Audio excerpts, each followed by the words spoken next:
I see you. Die hard. Trap. We gonna do this one the right way.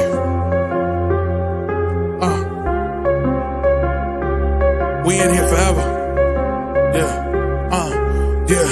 Die hard. Homie, die hard. You can check the swag, he the realest by far. Swimming in that blue and orange, he the lifeguard. Yeah, he been through pain, at least he got some nice scars. He can smell a trophy, yeah, you need it back to back. Represent himself, his own name is on his back. 10 toes down, try to stop him, he come back. Bandwagon hoppers, he will knock you off your tracks. You ain't saying nothing, Nero been here from the start. He been working in the lab to take his team and make it art. See him going over film to help him build and make him smart. He will tell you how he feels because he's real and he got heart. He will never fade away, he will never change his face. Everybody picking faves, and he's feeling out of place. Cause he is for the team, and he always rep the squad. Like that Christmas movie, he gon' always die hard. City on my back. They ask me what's my name, and it's on my back. I'm just speaking facts. We got big dreams, we ain't looking back. We be really die hard, yeah, that's a fact. We be really die hard, ain't no going back. Make the whole crowd rise like a thermostat. Fourth quarter, I'm the killer that's gonna murder that.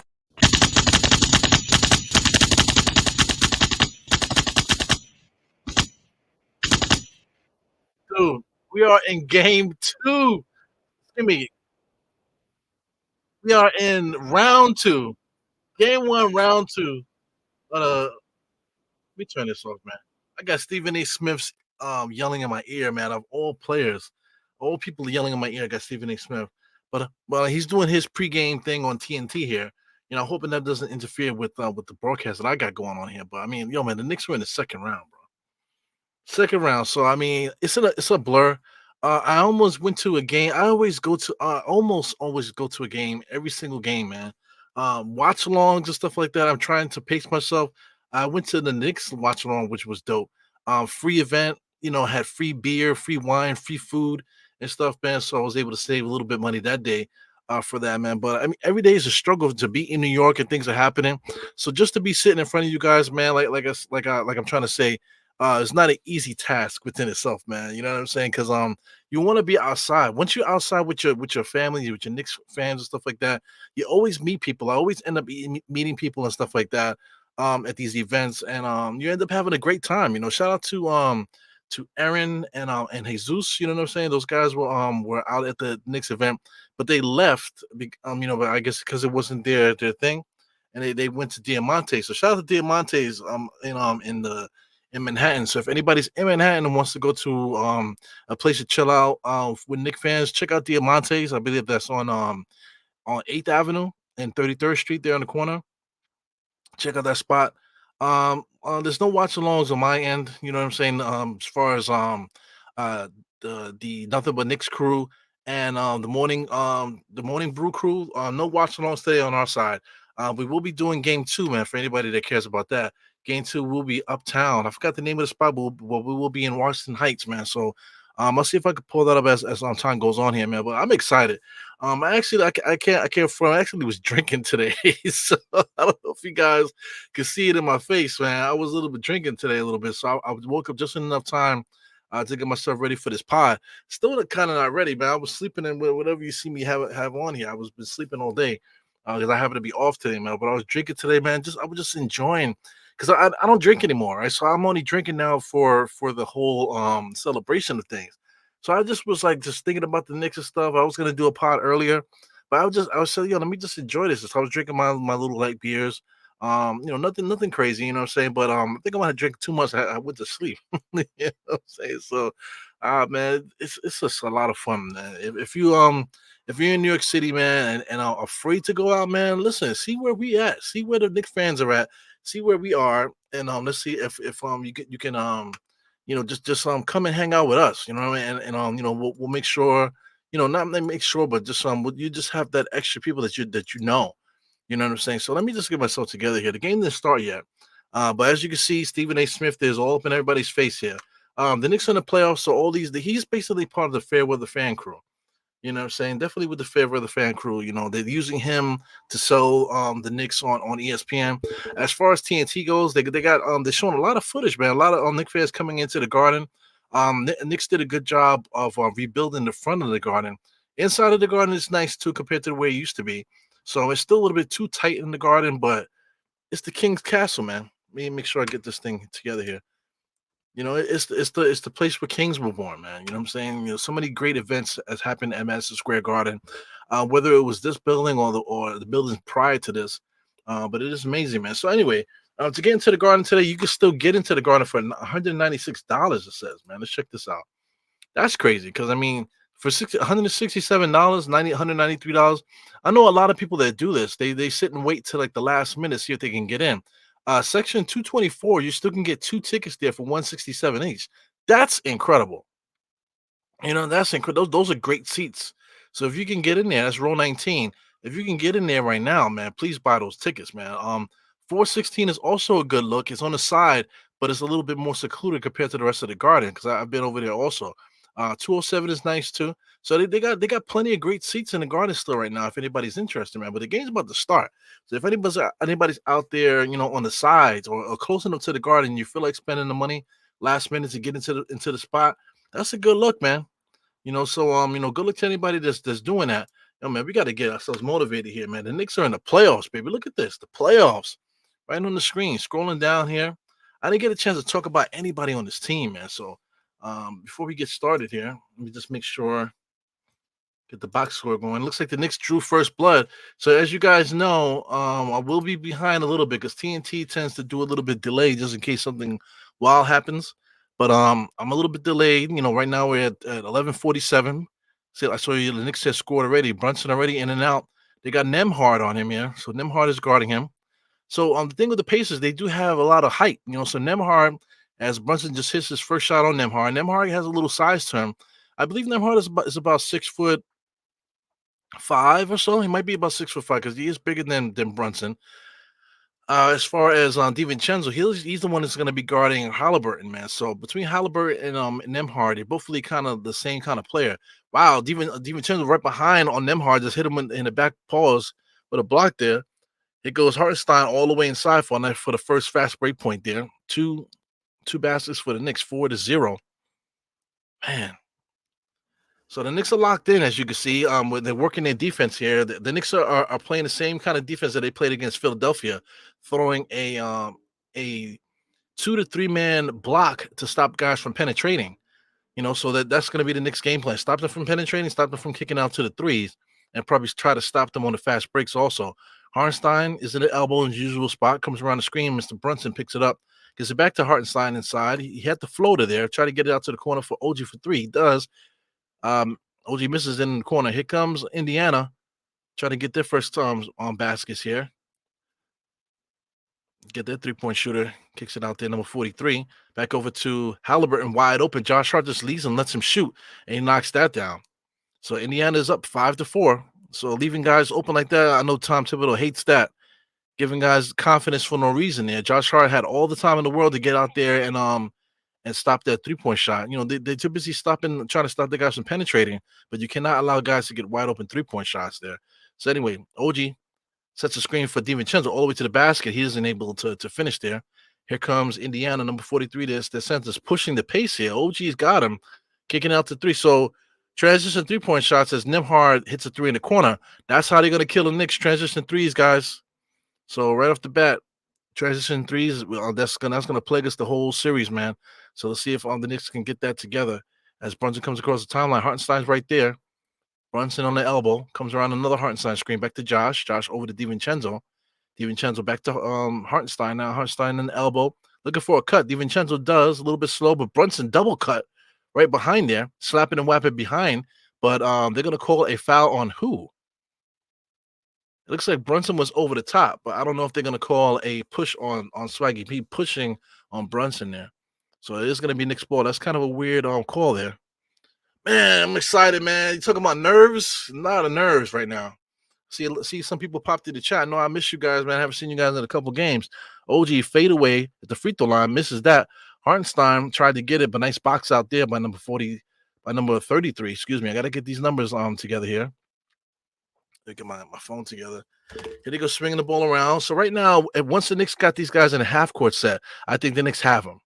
Hartenstein's guarding Halliburton now. So I mean, here goes OG picks him back up on the drive there. So kick out threes for Swaggy P. Air ball. Hartenstein was able to get the rebound. So they're going to call 24-second violation. So that's how they're going to get the Knicks, man. If the Knicks can stop them from pushing and catch them in half court, we're going to win. We're going to win, no doubt.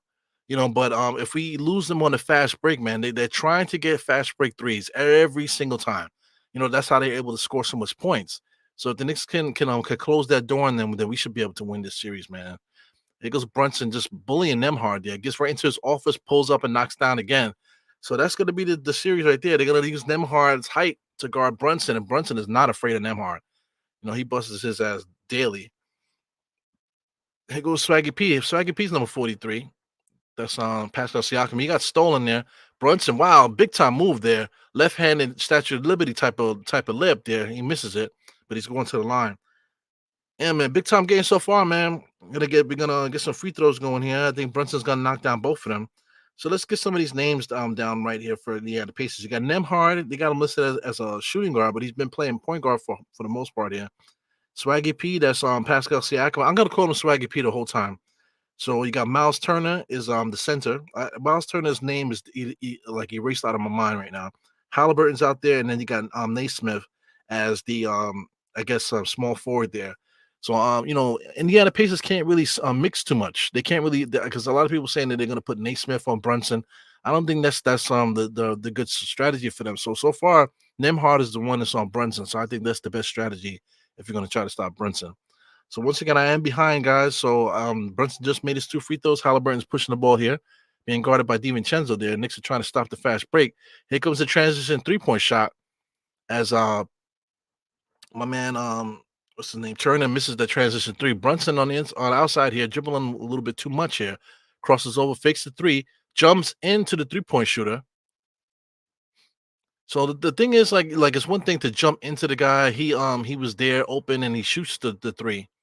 So as he fakes it, and then he does lean into him. So that's one of those plays that everybody kind of wants out of here as far as basketball is concerned. Basketball plays jumping into guys, but Brunson takes advantage of that, man. So kind of a bullshit call, but listen, man, like I'm only mentioning it because there's gonna be bullshit calls on each end. So you got to call it both ways, man. If our guys getting bullshit calls and then they start getting bullshit calls, we can't really be complaining about that too much.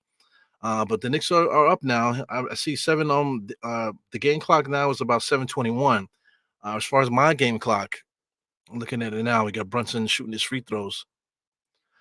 So they're talking about the Brunson burner. Nobody believes it. I'm at 752. They don't believe it, man. This guy, how many more 40-point games straight does this guy need to have? 30-point games straight does he need to have for people not to believe in this guy? So here he goes, a drive and kick right away. Basically, that's I call those transition buckets. Another miss there, but here comes Brunson coming across the timeline. Hartenstein screen there. Brunson got a lot of confidence off the glass there. So Brunson might get 50 in this series, man. Just judging on how calm and smooth he is playing against his Indiana Pacers team.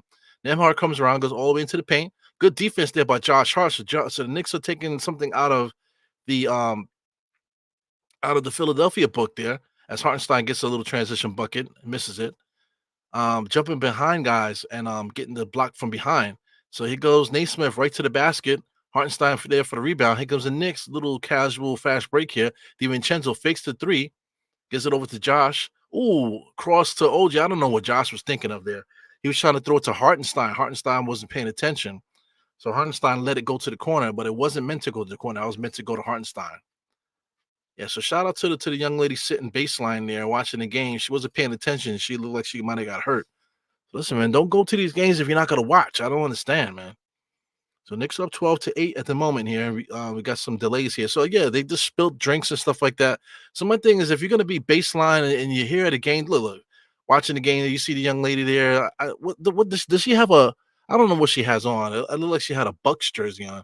Anyway, you got Halliburton that comes across the screen there, gets it back. Halliburton top of the key being guarded by Hartenstein. So the Knicks are not afraid of these guys. They allow them to switch and they don't really care because DiVincenzo, good defense there on number 23 as he's driving in there. That's Mr. Naismith. So Naismith drives and he's going to get some free throws. There's going to be a timeout here. This might be like a TV timeout. So 12-8 here. So I mean, the Knicks are not worried about it. They're switching everything. They're letting Hartenstein guard Halliburton and stuff like that, man. So I think I like the strategy so far because the way Indiana plays, for us to switch, it doesn't really fool with anything too much because how Halliburton beat you is not off the dribble. He beats you off of those fast break type of buckets of getting catching defenses on the heels and stuff. Guarding Halliburton one on one, I think it's a little bit easier than people think. So we'll see as the series plays out, but I don't anticipate the Knicks doing anything different to try to put somebody special on Halliburton because he doesn't win games like that. By letting him get loose in the fast break, open court, that's how he wins games against you. Halliburton doesn't have that type of game where he's going to be going where he's going to be doing like what Maxi was doing. I don't think he's going to do what Maxi was doing. So the Knicks are going to be more, um, you know, prone to switching everybody. It doesn't matter if Hartenstein's guarding whoever's guarding Halliburton. I think the Knicks are just going to deal with it accordingly, and then everybody else is just going to pounce, as you can see on the steals and on the blocks and stuff. We're just going to pounce on these guys because even though they do have a lot of talent, you got to respect this team. They do have a lot of talent. They can go about nine deep as far as guys that can actively score. They can put out nine guys that can score, but none of these guys are prolific type scorers, But they can get loose a lot, Guys can get 20 and that type of thing here and there. So Nick's got to be very careful with that. So two potential Nick killers, man, is on the bench. You got Obi and McCullum. With this guy TJ McConnell. Those are two guys that are X factors for Indiana. So we got to treat them the same way like we treat anybody else because like I said, they're not going to be able to do anything so crazy where the Knicks can't fuck with them. You know what I'm saying? It just the Knicks just have to be aware of everybody. We cannot be lenient on one person. The same way that the teams got to play us, that you have to respect everybody. The Knicks are going to have to respect everybody on the Indiana roster, man. So yeah, that's me talking some basketball. I got to get my chops together, man. Like I said, pop it in front of the camera, just like that kind of like shook me a little bit because I haven't done it in a while. These watch alongs, man. I love to do the watch alongs. But like I said, game two, I will be up in Washington Heights. So now I'm thinking about that. Let me see if I can pull that up while I'm doing that. But before we do that, let me make sure I say what up to everybody that popped in here. We got David L, man. Sorry ass Pacers, no doubt. Geraldine in the place to be. What's up, Gerald? Yo, Geraldine, they're gonna do a watch along, I believe, for game two as well. I gotta double check that too. I'm gonna look at it right now. But they're gonna do the watch along down there in Charlotte, man. So if you could attend it, like I said, I'll put up the information here so you guys can take a look. But they're definitely doing a watch along in Charlotte if you can come out and take a look. Mike Hawk in the place. You got Harlem CEO. What's good, Harlem CEO? Harlem CEO. We got to hang out for I forgot for which game it was, but I think it's one of the games that the Knicks lost. Did they lose? Did they lose that game? I believe they did lose that game. I think it was one of the games that MB went crazy. So we actually saw Knicks loss, but we had some good food. I was so excited to see him. Definitely good to see Harlem CEO when he comes out and his lady too. Really good people. So that's all good, man. As long as we can keep them from running and gunning, we should be fine. That's the issue, man. That's the only way they get buckets. They can't get buckets no other way. They don't have anybody that can really beat you in a half court like that. You know what I'm saying? Everything is transition. Shout out to Daniel Berry Sports, man. Thank you guys for seeing people always popping up in here. Hey everybody, happy Monday, no doubt. Jocko in the place, he says, man, fuck the Pacers. We gotta forget the 90s, man. This is not the 90s Pacers. Just like this is not the 90s Knicks, even though the defense is there, it's totally different. Shout out to Generation JL. We got to hang out also, I believe, what was that, game five? Well, we lost game five, man, but it was just that was a big time treat seeing my man Generation JL out there. So, awesome situation there. Uh shout out to Trish D in the place, as always. But what a long commercial, man. What a long commercial. So what was I gonna do? Oh, let me get this sidebar going on here so I can find out this ticket situation as far as not ticket situation, but as far as watch parties is concerned and stuff like that. So let me get this together here and get back into the situation. So we got Josh Hart here. Josh Hart over to Hartenstein. Hartenstein top of the key. Brunson came to get it. My man McCollum fell to the floor there running around. Hartenstein gets into the paint, kick out to Josh Hart. He fakes a three. He probably should have taken it. Gets all the way to the paint, turns around for his patented one arm kind of like scoop shot. Looks like he missed it. I thought he made it. Looked like he made it. McCollum comes in, gets into the paint there. McCollum can get a lot of assists too, man. The last game he had 20 and 9, I believe. So he still could play this game. Now we got Obi's in the game. Obi gets it over to Halliburton. Halliburton's trying to drive. The Knicks are doing a good job of stopping it. Josh is standing there watching, letting Obi catch it in the corner. So Obi hits his first three in the corner, man. So Josh allowed that to happen. Obi's just standing in the corner. The guys can't create, man. You cannot let these guys catch and shoot. As Brunson jab steps and just pulls up. Not a good shot. Here comes Halliburton now. This is the transition. Watch the corner with Naismith. Naismith is in the corner. Gets it over to Obi on the right-hand side for transition three. So as you can see where their buckets coming from. Transition buckets. Brunson, he could have went all the way, but he didn't. Kicks it back out to Josh. Josh gives it over to OG, back to Hartenstein. Guys are cutting. OG just went to the corner there. Brunson, top of the key, comes around Hartenstein's screen. He's open, back to Dante DiVincenzo. Let's get a three, man. So these guys are trying to stop it. Hartenstein got in there to tap it out to find OG in the corner. OG drives, dribble through the legs, gets inside, pushing off a little bit too much. Oh, he might have traveled. Big time defensive play by Obi on OG. So he goes Halliburton with a transition three-point shot there. He in and out misses that. Hartenstein with the rebound. So as you can see, this Pacers club is only trying to get transition buckets. So the Knicks really need to get in on that there. Hartenstein, top of the key now, looking for a cut. Trying to get it out to Josh now. Josh is on the elbow. So the Knicks are a little bit confused, telling Josh to go baseline. Hartenstein comes around the screen now, and he knocks that down. So good, little miscommunication by the Knicks, but we still were able to get the bucket.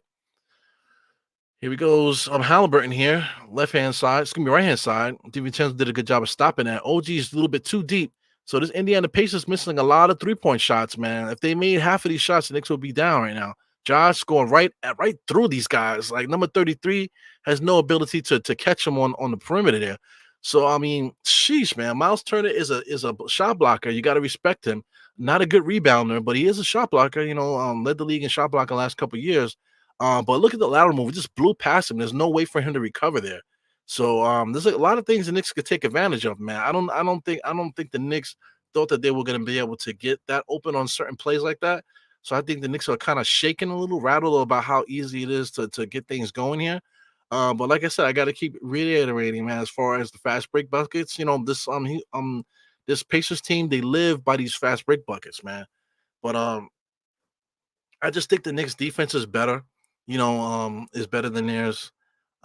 Offensively, the way that we move the ball and the way that we play basketball, we'll be able to get more buckets than they do because we can manufacture shots in the half court. But we can also get transition buckets too. So we'll see, man. This is why we play the series of stuff, man. So it's good, good stuff to talk about. Once again to Geraldine, we got Mr. Andre here. What's up? He said his page is insane. I appreciate you, man. Jackal, we got Almighty Finesse in the place. What's up, Almighty? Oh, Almighty changed it. It put my man Neighbors there from the Giants. Good look. I believe that's who that is, right? So shout out to that. You got Knicks Nation 112. What's up, man? Chilling.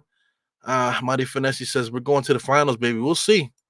We'll see. I don't want to start talking too crazy right now, to jinx us a little bit. I don't want to do that. But I'm very confident in what we can do as far as our Knicks are concerned. So let me see if so I'll put this up here. And let me while I'm doing that, I could do some more research here. But this is what's happening for game 2, guys. So I'll make sure I put this up here for game 2. This is what's happening for game 2 for guys that can see this. Yep, you guys can see it. So game 2 is going to be Morning Brew Sports. These guys live in Tampa, man. These guys are still doing watch along parties in New York, which is crazy, man. So shout out to May 8th. This is for game 2. We're going to be at the Tryon Public House that's on Washington Heights, right outside, maybe like a block down from the A train stop there on Dykeman, and it's about 9 blocks away on the 1 train stop. So depending where you go, man, still got to walk to get to the spot. But it's a watch party there at Tryon Public House. You know what I'm saying? On the flyer it says take the 1 or the A train to Dykeman. It's closer to the A train stop. So it's right by that big park they have. It's right by the highway. If anybody knows New York City, over there on Dykeman, towards the end of Dykeman, is a big ass park there, big park that they have. Right across the street from that park is where this place is, man. So I've been here before. I've been to basically almost every bar down that strip there. You know what I'm saying? So this is actually a good spot. They have a couple places for pictures, as you can see there on the side there with the mural there on the side. On the inside of the place is pretty decent. You know what I'm saying? The food here is pretty good. I've eaten from what I remember because it's been a while. But I'm not sure if it was called this before. But definitely, man, there's definitely I've been here before, so I definitely will be here. They're gonna be doing giveaways and all kind of shit. A couple surprises that our morning brew has going on for this get together, man. But this is definitely where I will be on Tuesday. Just gonna make the most out of tonight as far as watch alongs and stuff is concerned. So let me put this on the side for now. Let me get rid of vivid seats here. So I mean, like I said, you could have gotten to the garden. I'm not sure if they took the tickets down, but this is what's going on here. Let's get the score back going on. And OG just I keep saying OG, but OG and Obi very close, right? He goes, who's this? Oh, number 22 is in the game now. So Halliburton gets in there, double pumps in there. And they call a foul on somebody. I don't know who they called it on. But number 22 is another charlatan that likes to give us problems there. So I believe that's is that Jackson? Yes, I believe that's Isaiah Jackson there. So is his name Isaiah? Let me make sure I get that right. Yep, his name is Isaiah Jackson. He gives us problems too. He's like a tweener, kind of power forward, kind of. Oh, you go Obi fakes a three, goes all the way inside there. So Obi, we've been trying to get him to get those type of buckets when he played for the Knicks. He didn't really do that much. So he does that a lot for Indiana, able to drive and get to the basket and that type of stuff. Here he goes to the foul line extended, finds McCollum in the corner, man. He's gonna hit that. He knocks that down. The Knicks are giving those guys too much space there as he talks to the bench as he rolls down. Knicks can't give these guys space, man, because they will knock those shots down. Here goes Brunson, kind of bullying McCollum a little bit. We got Deuce in the game now. Josh Hartenstein. Looks like DiVincenzo's still out there. Hartenstein looking for Brunson. Brunson's running around like crazy there. He just checked McConnell inside to Hartenstein. Hartenstein jumped up and he blows the dunk, but they're going to call a foul. Damn, that's rough. So it looks like the Knicks are going to get the calls here. Had a couple dubious calls here with the Knicks. Brunson got him up in the air. Hartenstein up. I don't know if that's a foul there, but I'll take it. If the Knicks are going to be the ones getting the calls in the series here, I'll take that. Yeah, man. So I mean, they have a lot of guys that just beat us before. You know what I'm saying on the squad. So like I said, I'm just trying to give these guys respect, all the respect that we need, because people talking right off the bat that we're going to sweep this team. I don't know, man. Just continue to watch, continue to support this club, man, because in the end, it's here for a reason. I know the Bucks had their issues with being healthy and stuff, but these guys still put it on them and still was able to win. So here goes number 22 over. That's Isaiah Jackson. It's number 23 is in the game too, man. So they got a couple new guys here. I got to check out see who that is. I believe that's Walker there. So McConnell crosses over, gets on the inside there, tries to get it back out to Obi. Obi back over to Halliburton. Back into Obi. Obi's inside. Hartenstein. Oh, he blew the layup there. So that's going to be Nick's ball. As Isaiah Jackson just stepped over Hartenstein. I hate that shit, man. Guys got to have respect. I never understood the why guys just step over guys. So Swaggy P is coming back in the game. That's DiVincenzo. DiVincenzo's up there with the fighting there for the rebound. Unbelievable, man. We got some real tough players on our roster, man. It's going to be hard to get better. People keep talking about trades already at this point in the season. We're in the playoffs, man. I don't know how you trade any of these guys, man. It's going to be very tough to say, hey, I'm going to put two of our guys together to get somebody else. I don't know. So here goes Brunson comes around a Mitch Robinson screen of all people, right? That's one of the guys that are on the block. So here goes Brunson. No rebound. Here comes Indiana. That's Obi. Obi got up there pretty high for the rebound. McConnell with the double crossover inside was able to get all the way to the basket. Transition buckets. That's how Indiana operates, man. Knicks have got to close the door on these guys. Joshua kicks it out to Deuce. Deuce over to DiVincenzo all the way to the paint. Up with the layup over the top and blows it. Yeah. Here they come in fast breaks. Then you got to stop the ball. And McCollum on the inside. Mitchell Robinson did a good job coming in there. They're gonna call a foul there on Mitchell Robinson. So Mitchell Robinson hurt himself again. My God, this guy gets hurt every single now. He's holding his balls. So what did he just did he have a sex change just now in the middle of the play? My God, man, this guy's always hurt, man. So DiVincenzo's coming out. Yeah. Achiwa. So we're looking at Achiwa. So Tom Thibodeau is gonna make these deep cuts as far as substitutions because of the pace. The pace is gonna be up in this game. So Precious is making an appearance, man. I like it. I like it. So here goes McCollum now coming around the screen. This guy is really good. He's 32 years old, so he's up in age a little bit, but he can still do his thing. Tapping and whapping here with Indiana. Knicks able to secure the rebound. Man, Knicks win the rebound battle. We win the series, man. Josh Hart has it, comes around the Mitch Robinson screen, gives it over to Precious. Precious the OG almost let it go. Precious moving around. Josh Hart back to Deuce. Deuce catches and shoots, baby, off the front rim, no good.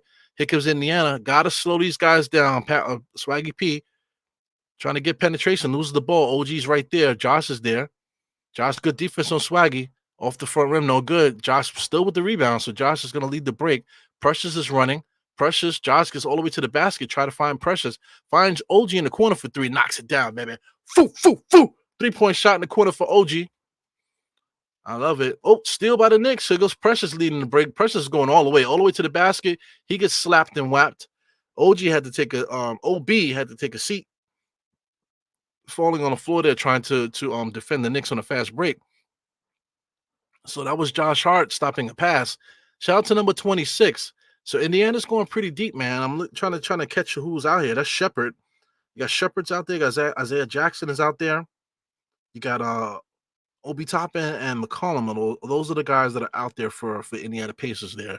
So they're gonna try to run. One guy they don't have Mathurin. Mathurin is out for the season. So having Mathurin out there is that extra player that Indiana has that made them dangerous throughout the season. They don't have that dangerous player anymore. You know what I'm saying? So that's why whatever. But the Knicks are missing we're missing Bogdan, Bogey. Bogey was very important for us, hitting clutch shots off the bench there. As McCollum gets to the basket, kicks it out for 26 for the jump shot. He knocks that down. I count that as transition buckets, man. That is a transition bucket. It's a slow transition, but McCollum's able to speed it up a little bit to find number 26 out there just chilling by the three-point line. Knicks have got to figure that out. This is the only way Indiana's going to be able to score on these little bullshit transition plays there. So OG gets it over to Deuce. Deuce has it. Deuce is they're gonna let him bring it up the court. I saw Swaggy P was thinking about double teaming. He didn't. So anyway, Deuce brings it up the court. Got to get it out of his hands. Mitchell Robinson has it. Goes around Mitchell Robinson on the screen all the way to the basket. There, Deuce has it. Turns around, jump shot. He misses everything. And Mitchell Robinson fell to the floor. Not a good play. Got to stop the ball. Here it goes the Knicks. Indiana coming down on the fast break, number 22, looking like Dr. J there. They got to stop Indiana on this fast break. That's how they score. Bullshit transition buckets. That's how they do it. Josh Hart all the way back, and he gets it right back. Got to get up because Indiana will run. So here goes McCollum. McCollum is looking. So right now, I still count this as a fast break here, even though they slowed it down here. They're going to look for the last shot. One guy up top, two guys on each side here. Indiana started to swerve. McCollum crossover, pulls up, about the foul line extended, knocks that down. So the Knicks going to have a chance to get one last shot for the quarter. Gives it back to Josh. Got 9, 8, 7. He just got across the timeline just now. 5, 4. Off a screen, 3. He just gets it swiped out of his hands there. Just a waste. Knicks are just trying not to turn it over at this point. You got 1.5 seconds. And here goes Tom Thibodeau, always making these fucking substitutions for Brunson at the end of the first quarter with 1 point something seconds left. What the fuck is that about, man? As Deuce comes out, so Deuce is staying in there. Now we got all this confusion here. Now Precious needs to come out. Delay of game is a possibility. Get off the court, Precious. Here comes the Knicks. Brunson over to OG. OG sidestep, throws a 3-point shot up. Oh, he almost made it. But I just don't understand why Tom Thibodeau takes Brunson out and then puts him back in there with like 1 point something seconds left. What the hell is that about, man? He does it all the time. I just don't understand it. I really don't understand it, man. So far, so good. First quarter, 27-24. Knicks are doing their job, man. Man, I'm so happy. I'm just so happy to have Knicks basketball in my life, man. I just can't tell you what it is like, for this time of year for there to be no Knicks basketball. It's always been like I can't say it's like a depressing situation, but it's like one of those situations where if the Knicks are not playing, I'm not watching any basketball. I don't give a fuck. You know what I'm saying? So thank God for the Liberty. I might watch some Liberty games, but not for nothing, man. If you don't have the Knicks in your life, man, like you tend to get yourself involved in things that you really shouldn't be involved in, wasting your money on certain things. And just being a distraction and just doing stuff that you're not supposed to be doing. I'll just leave it like that. So thank God the Knicks are winning, man. I definitely appreciate it, man. Having the Knicks, it's just always something to look forward to. Where I know that every other day, or it's gonna be Knicks related. Every night it's gonna be something Knicks related, man. So this is a beautiful thing, man. I'm wearing my orange shirts all the time, so now it looks like I'm an asshole. But I've been doing this all season with my orange shirts. I've been sleeping in them. You know what I'm saying? I gotta get some Knicks socks. I gotta tell you that because I mean, I think my wife has been wearing them throughout the season, so I don't know where the fuck my socks are. So I gotta buy me some more socks, Knicks socks and stuff. But as far as everything else, man, what a time to be alive, man. What a time to be a Knicks fan. The first time, like the first couple times around when you're a Knicks fan, you just don't appreciate it. Because I mean, I was a kid. I always say this all the time. From 8 years old to like in my 20s, my early 20s, 13 years, man. The Knicks were winning that entire time. So for winning that long, you kind of take it for granted. Like I remember people who used to get on Patrick Ewing, or how Ewing was this, that, and the other. We need to trade Ewing and all this other weird stuff that we used to say, man. But we made it to the finals twice, 94 and 99. 99 was the lockout season, man. So fuck you, Paul Pierce. You know what I'm saying? But it is what it is, man. But 13 straight years in the playoffs, excellent, man. Excellent time. We went through our hard times in the 2000s, man. But sporadically we had our little moments and stuff where we just had some good young players that we were just trying to figure it out what works. We had Isaiah Thomas was actually the coach and the GM too, which was like the dark ages for the Knicks. But I was in my 20s, man, so it was a lot of fun. I remember a lot of Knicks shenanigans during those times, just having great times during the season, with the cheap tickets and just out there hanging out in the bars and stuff like that, having a great time. Knicks were losing, so we weren't so like we were watching the games, we weren't so invested on every loss. We were just having a great time with each other, man, which I thought was dope. It was a dope time. You know what I'm saying, man? So it's just good to have it now, man, and especially at my age now. Now I'm in my 40s now, so it's a different thing. I'm not outside trying to get wasted every freaking night. I'm not bar hopping. I'm not in the streets all night until 4 o'clock in the morning. And the Knicks been finished at 10 o'clock, and I'm still in the streets, hanging out and stuff. It's a different era for me. So it's just a lot of fun. Just throwing my perspective out there for different points in my life, man. Grade school and high school, that's when the Knicks were winning. You know what I'm saying? Towards 99, like I said, I'm an older person at that time. You know, just a lot of fun, man. Different stages of fandom is just amazing, man. But I think this right now, this has been a lot of fun. Shout out to everybody that are in their 20s right now. Like when I was in my 20s and Knicks were losing, I was having so much fun. So I can't even imagine the fun that a 20-year-old, old enough to be in a bar, 23 years old. I'm talking about 24, 25, that you're young enough and got money and you can get to the bar and hang out and stuff like that. I can't even imagine how much fun you guys are having. I'm kind of jealous a little bit, but it's all good. So here comes Indiana with another pseudo kind of like fast break there, as able to get another 3-point shot there for number 26. So McCollum there comes in for the steal. Like I'm trying to say, all of these points that Indiana keeps scoring is on these like pseudo fast break type of things. They don't count as fast breaks, but they're transition buckets that they get. So it's kind of annoying, but it is what it is. Here comes Deuce now. Deuce has the ball. Deuce is going to bring the ball up.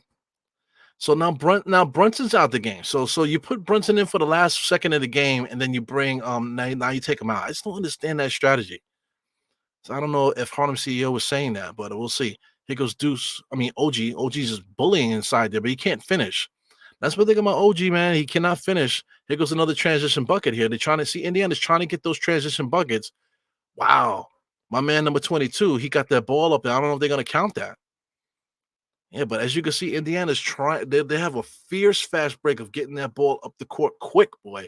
Look at OG, man. OG can't finish. I mean, that was such an easy block.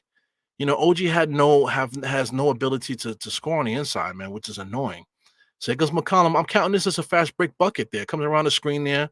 Should have been an easy one, but he misses it. Brunson has it now. Left hand side. Knicks are trotting up the court. Comes around Mitchell Robinson. Trying to catch him on a pick and roll there. OG has it now stuck, and the ball is staying in OG's hands now. OG's looking for a screen. He crosses over. He got a little guy on him, man. Comes inside, too much pumping and dumping. Comes in, easy steal. This guy fucking OG, man. He had a little guy on him. Score. Here goes Indiana with the fast break.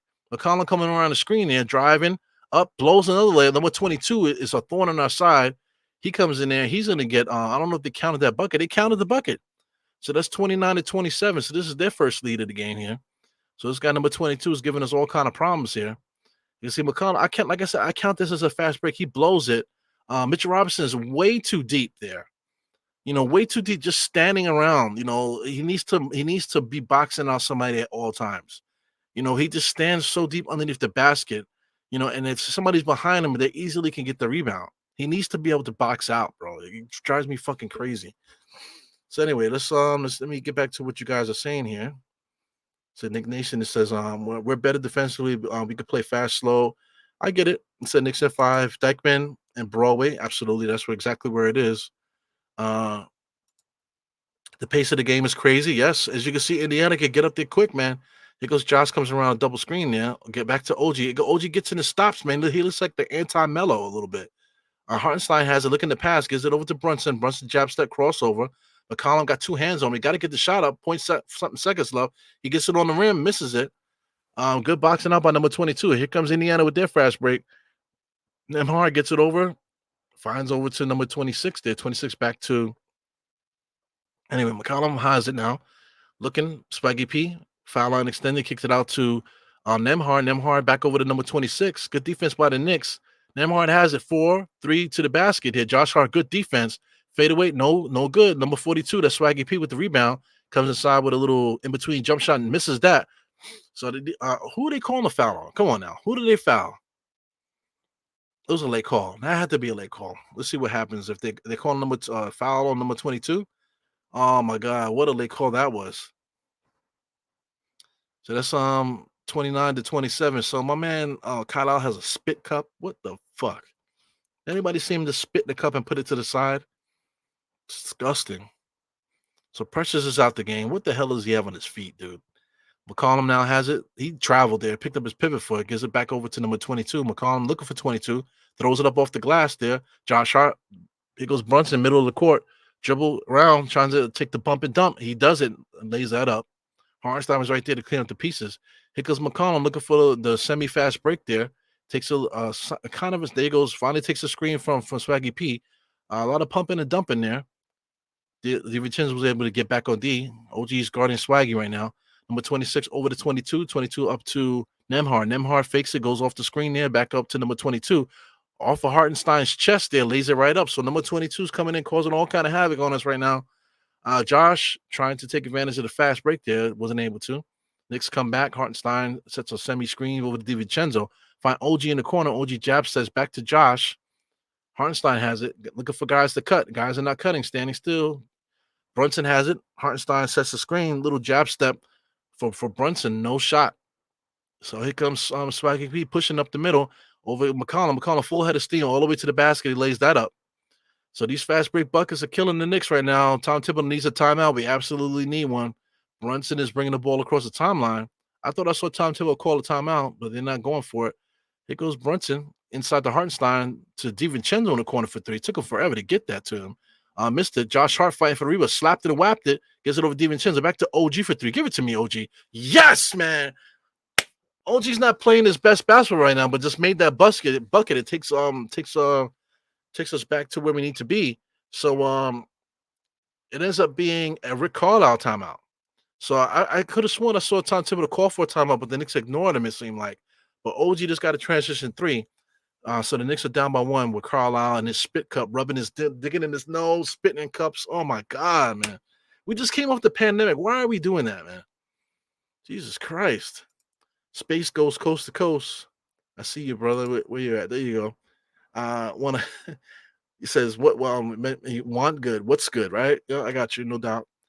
He says, "This is Harlem Sale." He says, "Those subs in the first two reasons changes the defense options for the Pacers and gives Brunson the end of the clock game experience to score." Okay, game experience. Okay, I get that. But it's such a frantic kind of thing that happens there where we really don't know what's happening a little bit. So I get it. It's about giving Brunson that in-game experience. So I get that. I totally get that. I like that. I actually like the concept of that. But it's always frantic. Whenever Tom Thibodeau does that, it always seems like so ridiculous. You know what I'm saying? But I get it. It's about the getting the clock game experience there. So if we ever need that situation to happen in real life, not real life, but like in a situation in the fourth quarter, and then we do this, then Brunson will have the visual look. Okay, frantic last second of the game. the jitters of that type of situation will be kind of like dissipated, hopefully. So I get it, I get that. So I'm not going to complain about that too much, but I'm just pointing it out that that does happen all the time. So if that's the end game situation there for Tom Thibodeau to give Brunson that look, at the end of the quarter with like a point something seconds left, okay, then I'm good with that. You know what I'm saying? But it's kind of elaborate. But for that little scene there when the Knicks are frantically trying to get Brunson back in the game, so maybe that's what it is. Maybe that's what is just like in-game training, trying to get the Knicks and Brunson mentally ready for those situations if they do happen to occur in the fourth. So I get it, man. I get it. Shout out to Kareem Grant in the place. What's up, Kareem? I feel like I haven't seen Kareem in a long time, man. I feel like I need to see Kareem soon, man. Shout out to Cully. Cully in the place. I feel like I got to see Cully too, man. Trish D in the place. Can't deal with Mitch standing there with hands at his side. Yeah, man. So that play that Mitch Robinson had where when number 22 came behind him and got the rebound and scored, right? If Mitch Robinson, instead of being underneath the basket where like the circle is like under behind his head, he's like underneath the basket and the fucking circle is behind his head. If that wasn't the case, if he was just back doing this, just doing this, he could still be in position for the rebound, except the rim is in front of him, and whoever's behind him has no chance to get the rebound. You get what I'm saying? That's the only thing. Just come back, step back a little bit, spread your wings a little bit, and whoever's behind you can't get the rebound. If you're underneath the basket, now whoever is behind you, they're going to get the rebound because you're not in position. Being under the basket is not good position. That's good positioning for somebody that's looking to get offensive rebounds with that height of his. You know what I'm saying? But it is what it is, and I'm not gonna keep complaining about that. But yeah, no, I'm gonna keep complaining about it. I am gonna keep complaining about it. Ah, yeah, yeah. So a long commercial break, man. This is the playoffs. This is TNT. So I don't know what's going on here. I think this is just an extended commercial break here. I don't know if this was happening in the game right now, but I might be way behind in the game. It says 8:05 on the screen. They got some. They just talking about the transitions in the game here. So right now I am at 8:01. Okay, so maybe we are pretty close there. I don't know. So Obi has it now. Obi over to Nemhard. Nemhard top of the key takes the screen from Turner cross court there to number 26. All he does is shoot threes. That guy is trash. OG gets the rebound. So OG is going to have to get more than 4 rebounds in order for us to win. He did that the last series. So let's go OG. Brunson going to work here. Nemhard standing in front of him. All right. So Brunson's posting, and takes a foul from Nemhard there. So I like him attacking Nemhard, but it looks like Indiana is just gonna stay down with that with that matchup. If Brunson, I guess that if Brunson scores a lot, he scores a lot. The Knicks are gonna try to take Indiana's gonna try to take away the other players, not Brunson. So that's interesting. We'll see how that works for this series for them. Brunson is kind of moving freely. He gets inside to Hartenstein. Hartenstein goes up for the jam there. No foul call, a lot of contact. But here comes Obi. Obi pushing the full court there. Gets it over to Naismith. Naismith inside to Turner. Turner behind the back dunk there. So Knicks got lost on the transition. Indiana does that, man. You will get lost in transition. I got something I'm rolling on here. What is this? It's a napkin. Brunson here, top of the key, being guarded by Naismith now. So now they got a bigger player on him. DiVincenzo has it. Nemhard. So they're trying to protect Nemhard there by putting Naismith there. Naismith, back to Brunson. Naismith is guarding him. So now they're blitzing Brunson. So they almost got a steal. DiVincenzo had to get it, throw it up. It will be a shot clock violation. So they try something different there. They're blitzing Brunson there, sending bigger players at him there with with Naismith guarding him and the other player coming up, to take advantage of that. Yeah. Knicks are getting lost a little bit, man, but we can't get down yet, man. 35-32. Here goes Nemhard over to Turner. Turner inside trying to finish. Tap it and whap and able to get that going there. So a couple easy buckets here by Indiana. So Brunson comes down. He's being guarded by Naismith now. Basically a power forward. He's a power forward in today's game, guarding a point guard right now, which is ridiculous to me. He blows right past him, gets right to the basket. Did it count the shot there? I guess it is. There's a goaltending there. So they did call a goaltender, so that makes it 34-37. So Naismith is got his eyes real big, got to guard Brunson now. So now Brunson's back guarding Nemhard. Turner there. I don't know about those picks he's setting there. Nemhard with the jump shot, no good. Josh gets it. OG's in his way, clear out. Josh tries to get all the way to the basket, and he does. Falls out of bounds there. OG with the jab step. Here goes the three. Ooh, misses that. So here comes Halliburton now. Halliburton with his heads up, looking for one of these transition 3-point shots. As he does, he gets it on the transition. No good there. Here comes Josh Hart with the rebound. Josh Hart pushing, all trying to get all the way to the basket. He gets fouled before the shot. So they are going to count it. They're going to count that, right? Yep. They're going to count that bucket. So Josh Hart able to finish there. So like I said, I can see, is that I don't know who that was there. I don't know who's underneath the basket. That looks like it's what do you call Legion. I don't know if he made it to the game today. We'll see again if they show that replay. But there's a couple things that the Knicks are doing out there that the Indiana can't fuck with. We can't fuck with Josh Hart going to the basket. They can't guard him. They can't guard Brunson 1-on-1. On the inside on the half court sets here, the Knicks have the advantage. The Knicks just have to make sure we get back on these fast break. I count this as a fast break. Look at Turner. Turner with the wide open 3-point shot knocks that down. That is a transition bucket. I count that as a transition bucket. So Brunson now has it. So the Knicks are having a hard time finding guys on this slow transition plays that these Indiana Pacers run. Brunson now top of the key being run by Naismith. OG sets a bullshit screen. Naismith, he just put Naismith on skates just now. He gets in there and lays it up, but he gets the foul. So Naismith can't guard Brunson 1-on-1. Brunson is going to abuse him. But I don't think Indiana is worried about it. I think Indiana's like, okay, we're gonna make Brunson work. But if he scores, he scores. I think that's how Indiana's gonna get it. So we're gonna have to see if Brunson could convert on these shots more often, man. These fouls are coming. We're getting fouls. He got to make his foul shots. The last series, man, a motherfucker was missing so many free throws. It's unbelievable. But here we go. The first one is up. Knocks that down. He got to make his free throws. If he makes his free throws for all these, because he's gonna get fouled a lot against Indiana. If he makes his free throws, then we're good. They're not like bullshit free throws like the way MB was getting them. But they're gonna play him this way right away. 5 free throws already. He goes to 6-1. He knocks that down.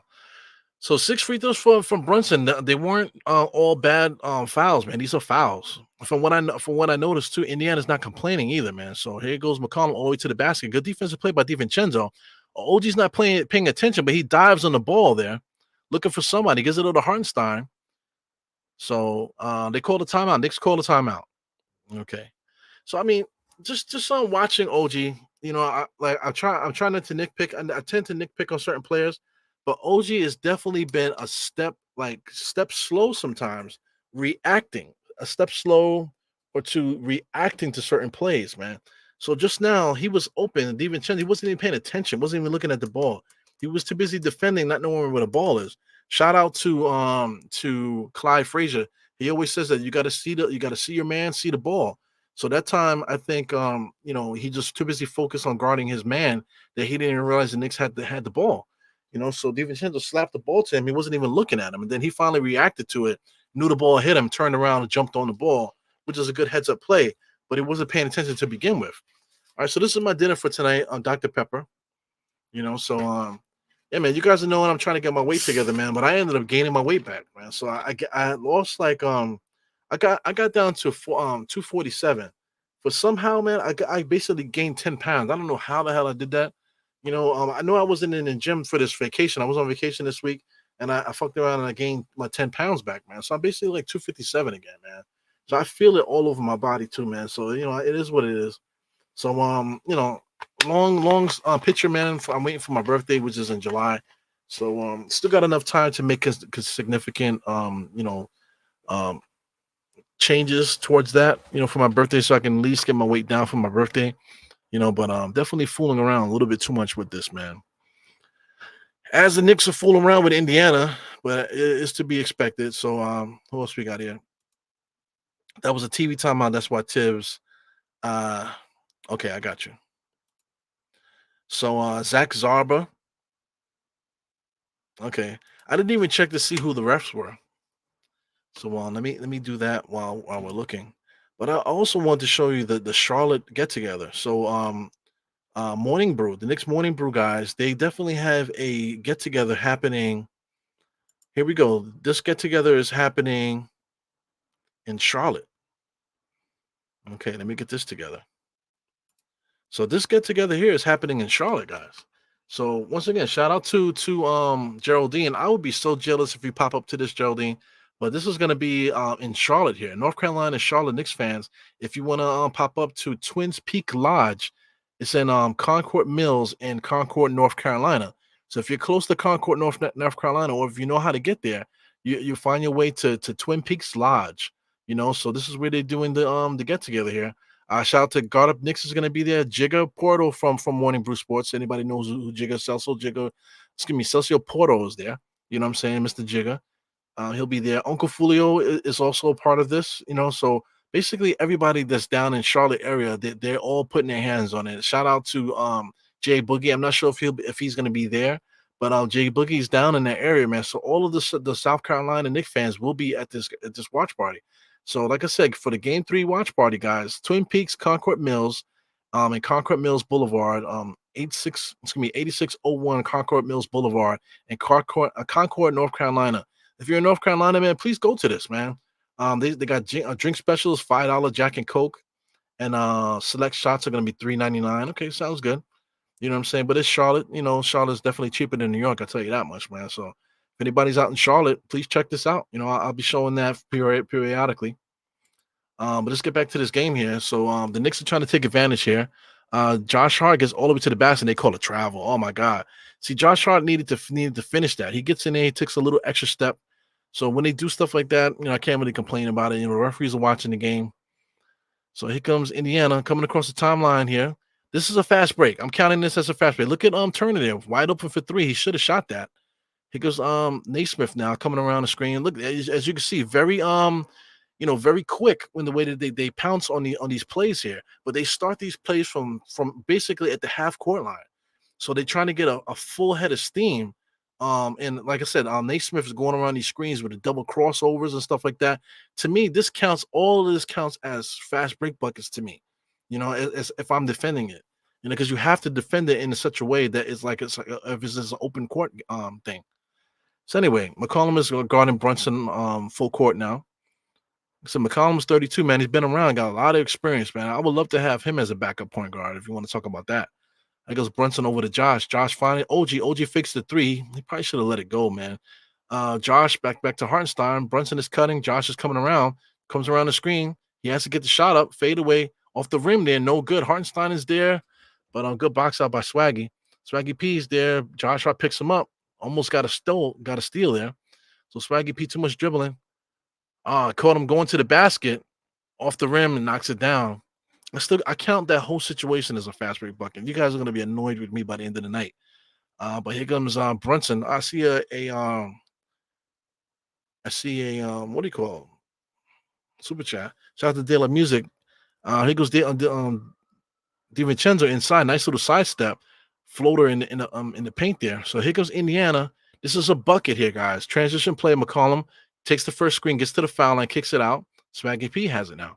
Swaggy P drives the kind of delayed drive, taking advantage of his brother OG in the middle there. Brunson has it, and McCollum just pounces on Brunson, doesn't give him enough chance to move. Good acting job by Brunson to react to it, but you definitely got to give guys a chance to move. McCollum just gave the referee a pat on his ass, though. I don't know about that. Don't touch the refs. You got Jim Curry. Rick Carlisle there digging his nose again. Ridiculous. Look like he might have put it in his mouth. Brunson brings it over. McCollum guarding him close. OG sets a screen. Back to OG. OG spins in the lane. Up with the left-hand shot. Lays that up. Get up, OG. Come on, man.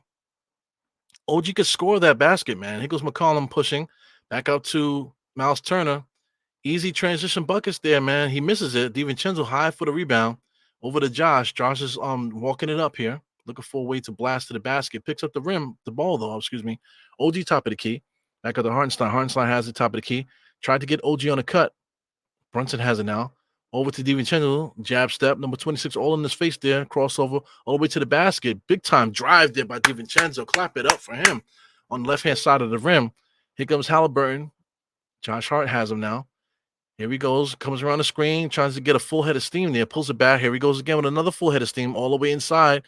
finds a corner three. Number 26 kicks it out to Miles Turner. Miles Turner just goes right at Hartenstein's chest, but still is able to score that. So it's 46 to 44. Oh my God, I feel like the Knicks are just right there. Just we just have to put the brakes on these guys. Brunson finds his way. They just letting him get into the paint all he wants there. He just hit McCollum in the throat with a little tap in the elbow. I see. McCollum now has it. Full, driving. This is the way they play. Able to get right over the top to lay it up. Come right down the Knicks' throat. Pause. Easy buckets there. Josh Hart is telling Tom Thibodeau to chill out. Brunson barely gets it across, man. He straddles that line, man. It was like 16 going on 15 when he came across the timeline. Brunson with the jab behind the back. Ooh, with Josh almost was a steal. OG has it now. Comes around Josh screen. OG with a fadeaway foul line jump shot. It's a good shot. He misses it though.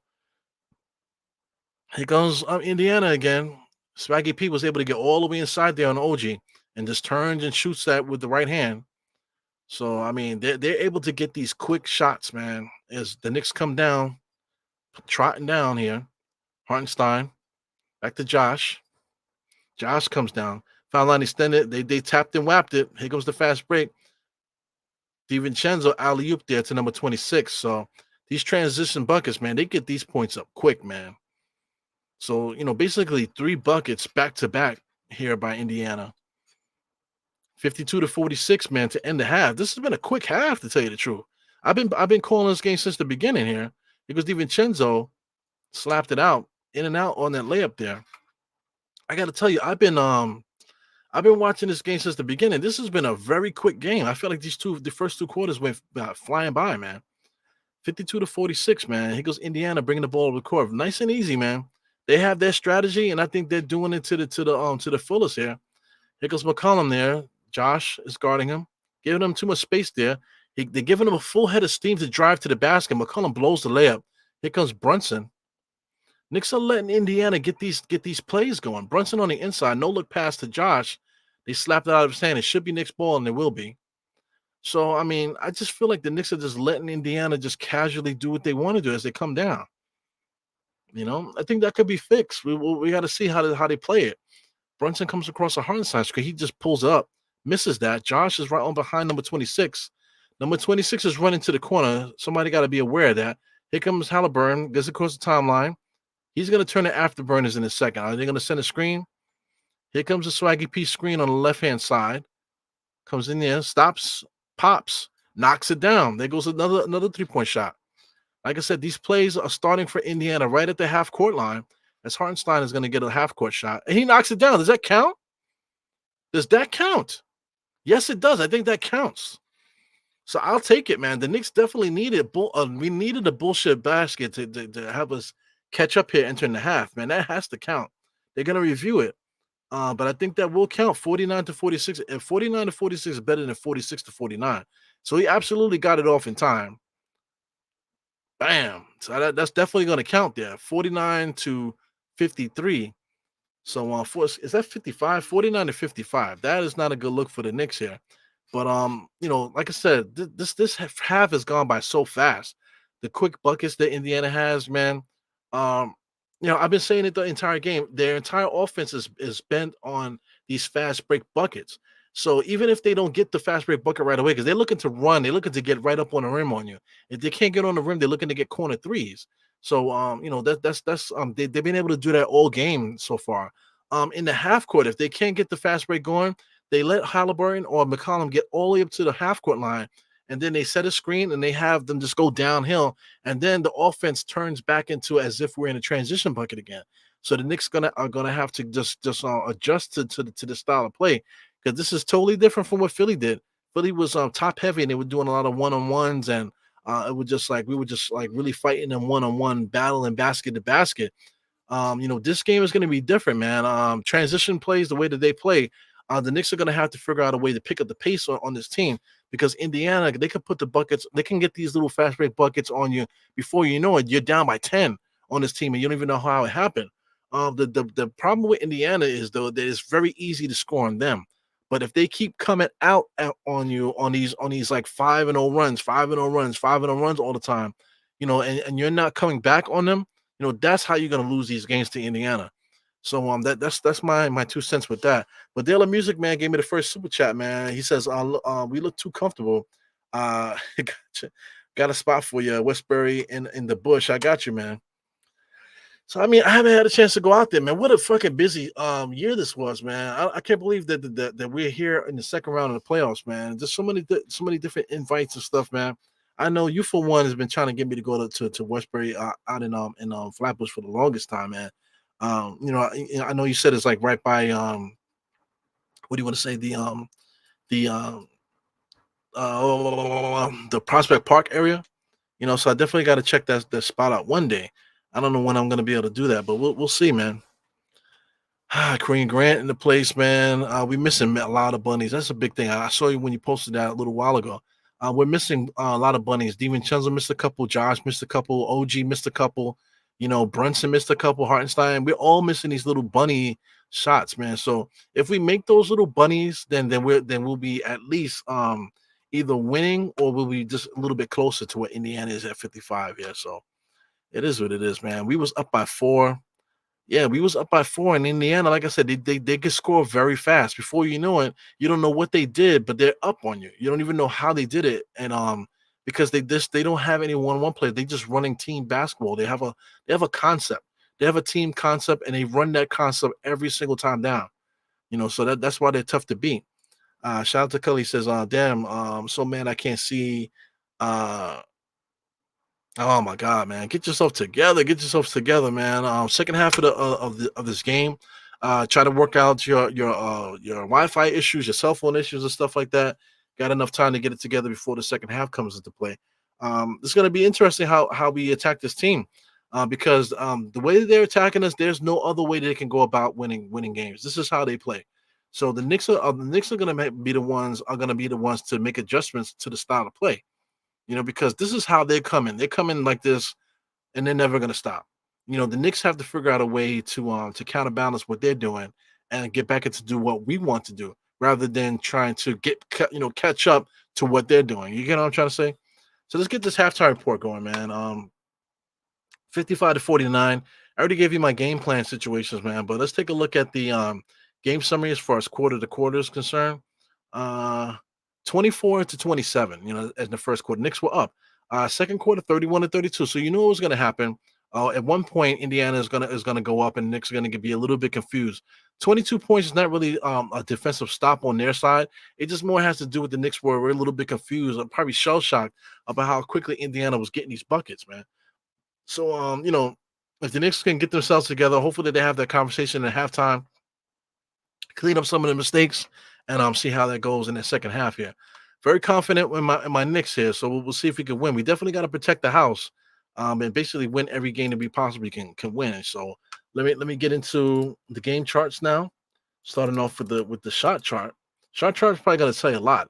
Here goes Indiana on the left hand side. They put up 50 shots compared to the Knicks 42. So there you go. As far as pacing, 50 shots on the rim for Indiana compared to 42 for the Knicks. So versus other teams, usually the Knicks are the ones that put up more shots than the other team. But with Indiana, of course, they're always going to be pushing the pace, trying to get that thing going. As you can see, the corner threes is how they kill us. They didn't really get too many of those, but they made the corner threes that they did get. Most of their shots that they're getting are going right to the rim. They're getting right on the rim on us, man. So all the missed shots in the paint, thanks that's good for the Knicks there. The Knicks doing their job. But the places in the court where they're gonna kill us, which is the corner three and at the rim, they're making a lot of those shots, man. So the Knicks are definitely gonna have to figure that out, because that's their bread and butter. That's how they win games. As far as the Knicks, everything seems a little bit too compounded. The Knicks are attacking the rim pretty well, but we're not kicking the ball out to the corners, and we're not getting the shots that we normally get, around the perimeter there. So the Knicks gonna have to figure that out, man. It has nothing really to do with Indiana's defense. It has everything to do with really what the pace of this game is right now. So Indiana's shooting 46%. We're shooting 43%. But if they're getting 8 more shots than us, then that's no good, man. Let's keep it scrolling now. This game has been back to back, close, whatever. Shout out to the rebounders, 27 to 27. So the Knicks haven't been able to really pounce on a rebounding tip. Is dead even there. 15 assists, that's right on brand for what's going to happen in this game, in this series. Everything else is pretty much even with the turnovers, blocks, and the steals. 3-point shot, 33, 43 for them. That those things like that we have to clean up. But I mean, if they're gonna shoot 43, if the Knicks can get it up to 43, we'll see how that plays out. But points in the paint, 30 to 26, it's kind of even. You know, a second chance points, that's interesting, 8 to 3. So the Knicks are gonna have to figure that out. A couple of their misses, definitely were able to, especially number 22. He was able that's Isaiah Jackson. He was able to get in there to create a couple of second chance buckets and stuff like that. As far as fast breaks, it says the Knicks are up 9 to 8. I think that's bullshit because I feel like everything that Indiana does is a fast break. You know what I'm saying? So basically their entire point total, which is what, 55? I believe it's 55 fast break points for them. You know what I'm saying? This is the way that they play. Let's get into the box score here real quick before this finishes up. We got Aaron Naismith doing what he can there. They had him playing kind of like in the corner, trying to wait for those buckets to come. He wasn't able to get anything going. They ended up switching and putting him on Brunson, which I think was a bad decision for Indiana because it put him in foul trouble. So he has 3 fouls now because they tried to put Brunson on him. They tried to put him on Brunson. So that was a problem for him, man. So he's not really contributing too much to the game, but he definitely is very dangerous, man. Swaggy P been basically taking advantage of OG inside. He only has 3 for 7 right now, but I think all 3 buckets were scored on OG here. 5 rebounds, 3 assists, 1 steal, is doing everything out there for Indiana. Miles Turner is another guy that just been finding himself open, man. 4 for 8, getting transition buckets. 1 for 3 from three. They hit 1 3, but the majority of his points has been right at the rim there, just kind of just getting putbacks off of these little pseudo fast break points there. As far as Halliburton, just sitting back on his heels, man. Not really pushing the ball too much, but sitting on his heels. Assisted on a lot of these points that they've had. The jump shots that he had, 2 for 4 from three, where shots where, like I said, he's sitting on his heels. Where the Knicks kind of just forgot about him, and they ends up shooting this 3 point shot. He had a really long one, really long, deep, high arcing one. So the Knicks can't allow these guys to do that. I feel like as I start talking about some of these other guys like Ben Shepherd. Ben Shepherd's 2 for 3 from three today. He had a couple long bombs today. So that's kind of annoying. Obi Toppin hit a corner three also, which was kind of annoying. Nemhard hit a I forgot which one that he shot. But they're getting these like sleepy transition 3 point shots that can kill you. Before you know it, you're down by a lot. You don't even know what Indiana did to do it. But this is the type of team that they have here. You want to talk about superstar? They don't have a superstar. Swaggy P is not a superstar. I would even say Halliburton's not a superstar. Halliburton had a nice little run during the season, but the way that he plays, man, I don't really think that he's a superstar. He's a good player, you know what I'm saying? But they have good players. They don't have superstar players, at all. Not even near that. Brunson for us has become a superstar player. But I don't think Halliburton is that type of guy where he's gonna like dominate a game, offensively as far as scoring by himself, getting 30 and 40 point games. I don't think that's something that we're gonna see often from a guy like that. But as a team, this team gets points in transition. And I think Rick Carlisle is too calm out there. Too calm, super calm, spitting in cups and digging in his nose and eating it and stuff like that right live on TV is ridiculous, man. So this is the type of team that we're playing against, man. So it's good to have a different look. But like I said, people are just looking at it from a box scorers point of view, where you're thinking that the Knicks are just going to dominate this team, or we're just going to get rid of them. That's not the case. I'm quite sure that a lot of people are frustrated watching this team, not really understanding how Indiana gets buckets, man, and how they play the game. As you notice, man, the Knicks are not good in transition. They always letting transition threes happen, stuff like that. So Knicks don't do a good job of guarding those type of teams, and this is our nightmare. This is definitely the Knicks' Achilles heel, as far as offenses are concerned out there, man. So Knicks got to get it together. So third quarter is going to be interesting. I'm thinking that the Knicks do the same thing. We're able to come through in the second half and fix our issues, and we should be able to have a decent quarter where we end up getting the lead back, or at least tying this game up here before the fourth quarter. And then the fourth quarter, it is what it is. It's really going to come down to who makes the best plays at the end, and then we'll see what happens here, man. But yeah, man, it's all about stopping this Indiana offense, man. The way that they get buckets, we have to stop it. Whether they get a full length fast break. Like I said, they like to start their offense right at the half court line, set a screen, and they trying to go downhill on you. So Knicks got to figure it out. I think we will. So I got confidence, man. Let's talk about the Knicks before we get out of here. OG, I feel like he's been a step slow this entire playoffs, man. Every time he gets the ball, I feel like the ball's stopping, which is kind of annoying.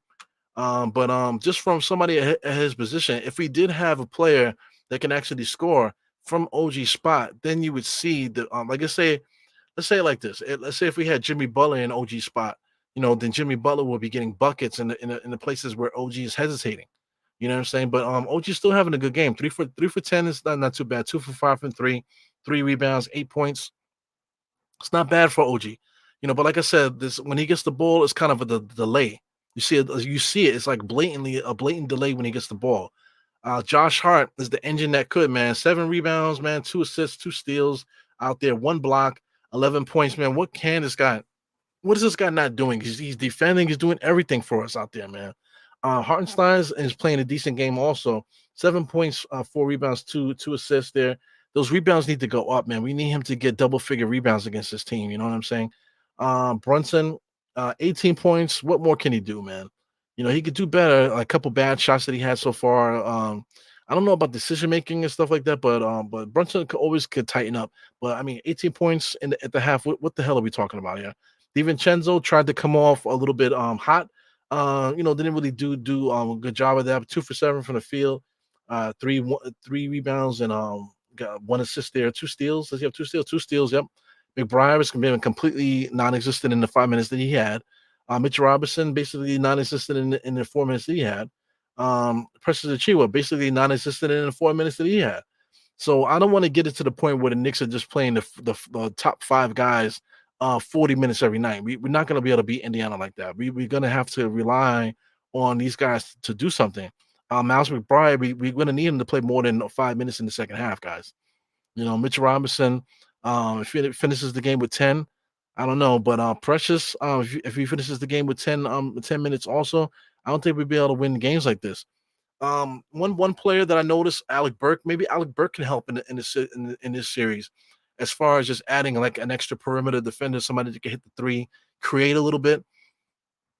But I don't want to take away from what the Knicks are doing best. So putting Alec Burks in the game, I don't know if that's going to be something that Tom Thibodeau will do. But we definitely need more from our bench. We need more from Miles McBride and Mitch Robinson if we're going to succeed here.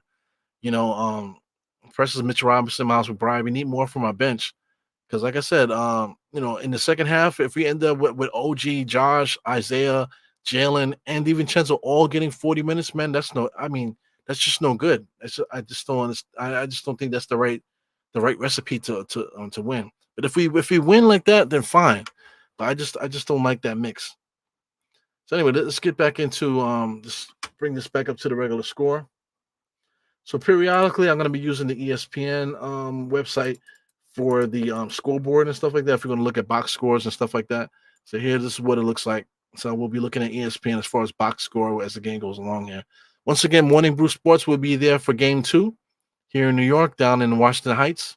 Definitely will be there for the entire game. I'll probably be there, probably outside the spot for a little while. Before the game starts. Game start but it says from 7, so I'll definitely be out there as early as I can, man, so to get myself in there to watch this game. Definitely got to get there early to find parking, man. Washington Heights is horrible as far as parking, man. And you want to talk about Poppy out there, the maintenance men moving cars left and right, double parked on the blocks, man. If you've never been to Washington Heights, then you know what the hell I'm talking about, man.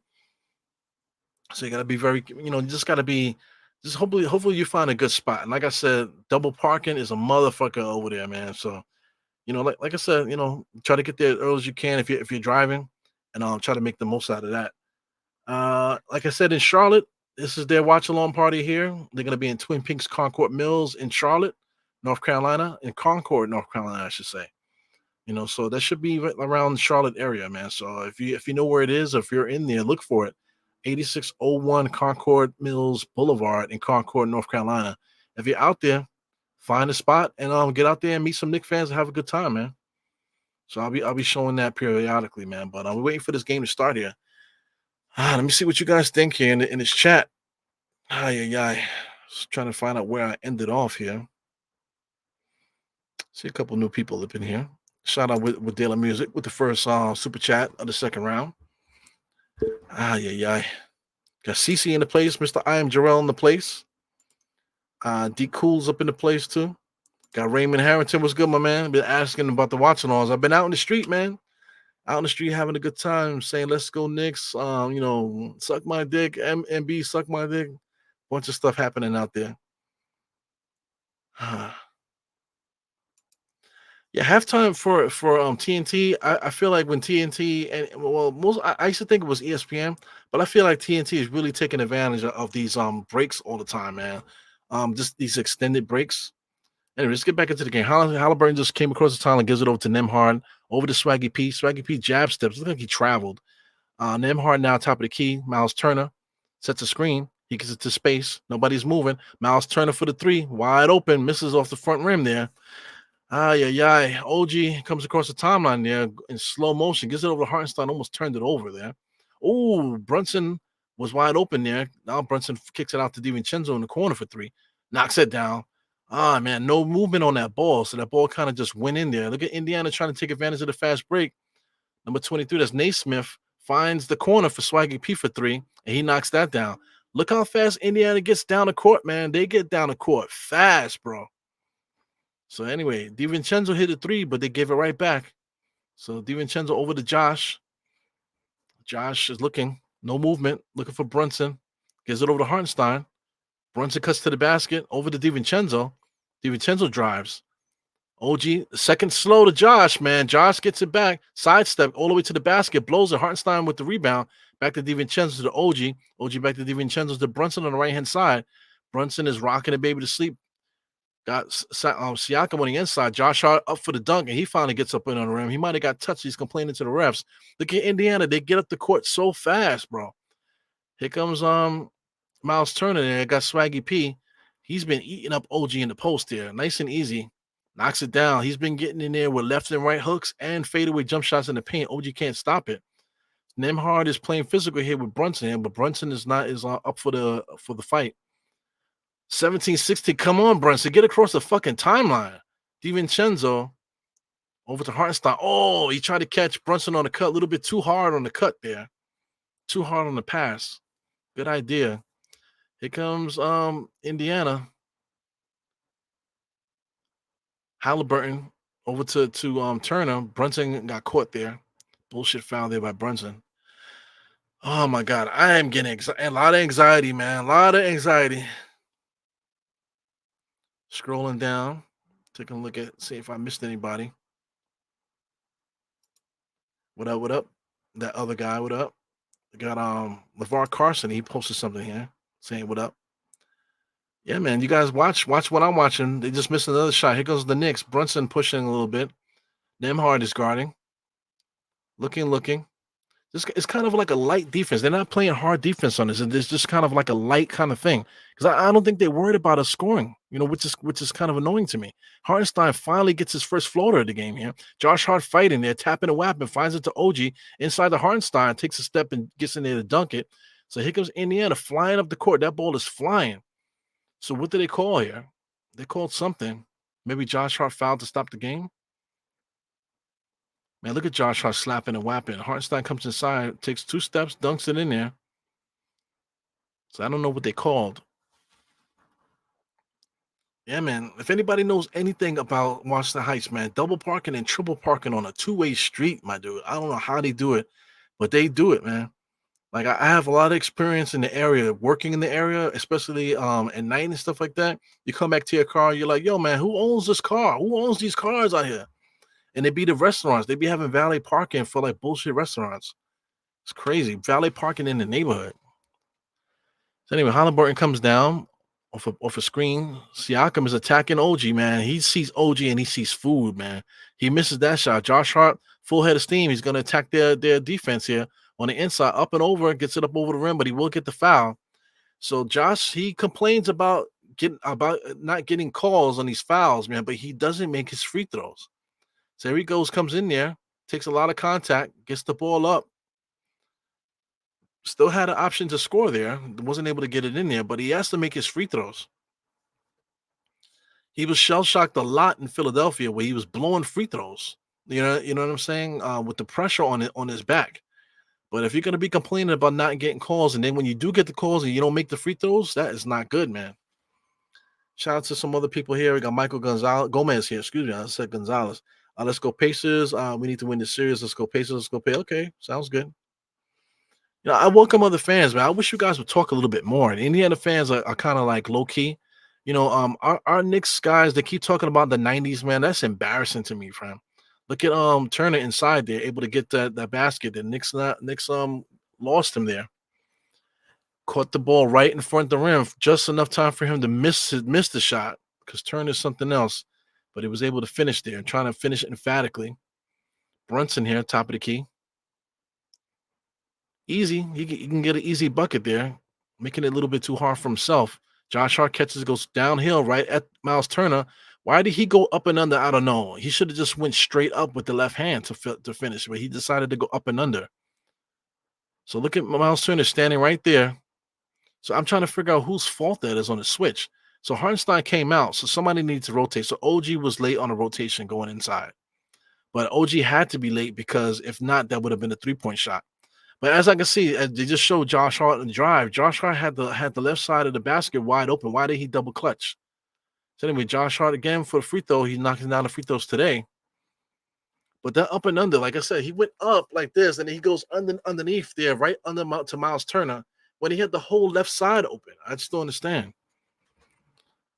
Ay, ay, ay. So he knocks his free throws down, 62-60. 8 minutes to go in this third. Nemhard comes down. So they got Nemhard basically running the point guard mostly here. Hartenstein, Miles Turner trying to get the emphatic dunk there. Josh over to DiVincenzo up for the right-handed dunk, knocks that down. Knicks got to get back on defense. So Indiana called a timeout, so that's good. Clap it up for the Knicks. Look at Marbury's in the building. So listen, man, this is a hot ticket, man. Marbury is a real Knicks fan. He's a real Knicks fan. So he's out there at these games. Melo's out there. John Starks is basically a AAU coach out there. AAU dad is out there watching these Knicks. So it's amazing how many former Knicks are out there watching our team. Like I said, Marbury did not have the best Knicks career. You know what I'm saying? He probably had like probably some of the most embarrassing moments in Knicks history during the time that he was there.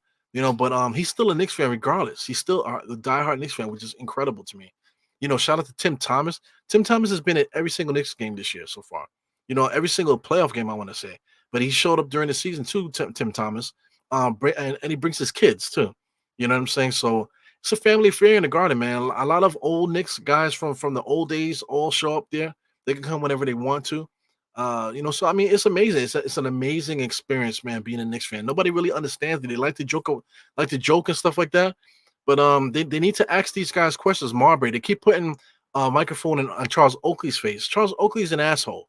You know what I'm saying? Charles Oakley is not even invited to the Garden. So in order to hear Oakley's face, you have to find him and put a microphone in his face in order to get takes from him. But meanwhile, there's old Knicks at the games just chilling. Just like a regular fan out there clapping it up and excited for the game, just like anybody else is. So I have never seen that. I have never seen like players from other teams do that. Because they usually sit there and when the camera comes on their face, they just sit back and like, yeah, what up, y'all? I'm here. Yeah, yeah. Now our Knicks fans are up cheering with us. So I don't think I've ever seen that before. And I'm glad that I'm old enough to see that happening. All of our heroes from back in the days, they're now so far removed from the game that they just loved the Knicks so much. And they really did love the Knicks when they played because they wouldn't be out there like the way they are if they didn't. It's just a beautiful. I'm telling you, it's an amazing time to see that come around. For that time to come around now, and then like all the eras of the Knicks history are all in the same spot cheering for the current Knicks to win. Man, what an amazing life this is, man. What an amazing experience. But yeah, man, shout out to Michael Gomez giving you some extended time there on the screen. But I'm with it, man. Shout out to Sadiq Cool here. He says, talking about the mayor. Our mayor is bugged out. He says so many things. And I gotta tell you, man, I know I don't hang out no more, but people be telling me, yo, man, you know who was at the spot today? Fucking Mayor Adams, bro. What the fuck was he doing there? You know what I'm saying? So Mayor Adams be at spots by himself using New York City security and everything for him to be hanging out in spots trying to get girls. You know what I'm saying? He's out there trying to bag chicks, trying to get numbers and stuff still. And he's a bug. He's bugged out. So I mean, he finessed himself into a political position, and look what's happening there. He was with the 100 black men in law enforcement, and he was doing that for a lot of years and stuff. So all of that was political stuff to get him that far, and he found this way to to become mayor of New York City. And he's just doing like a hack job all around, man. And just really bugged out, you know.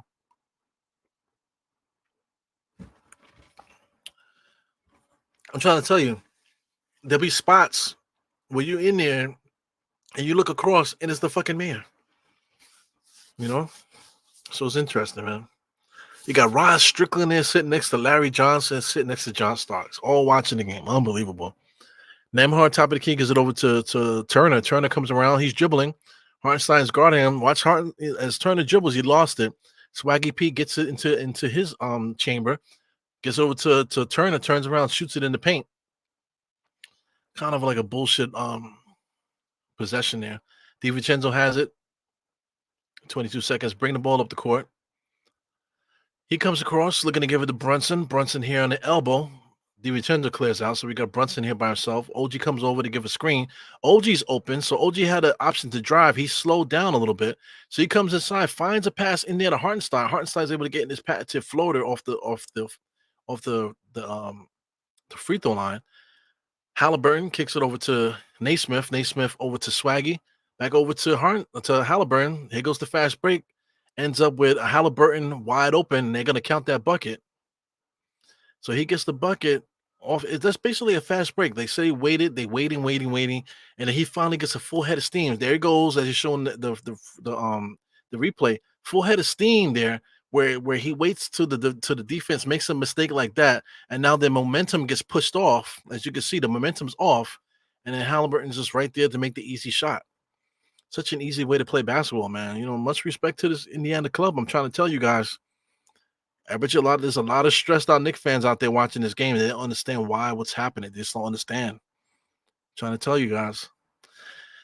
So here comes Nemhard now, top of the key. He's really their point guard. Here goes Miles Turner, just catch and shoot three. Oh my God, misses that. Josh Hart rebound. Here we go, pushing. One man fast break there. Josh Hart takes it back out. OG. Hartenstein almost caught DiVincenzo for the cut there and gets it back to DiVincenzo.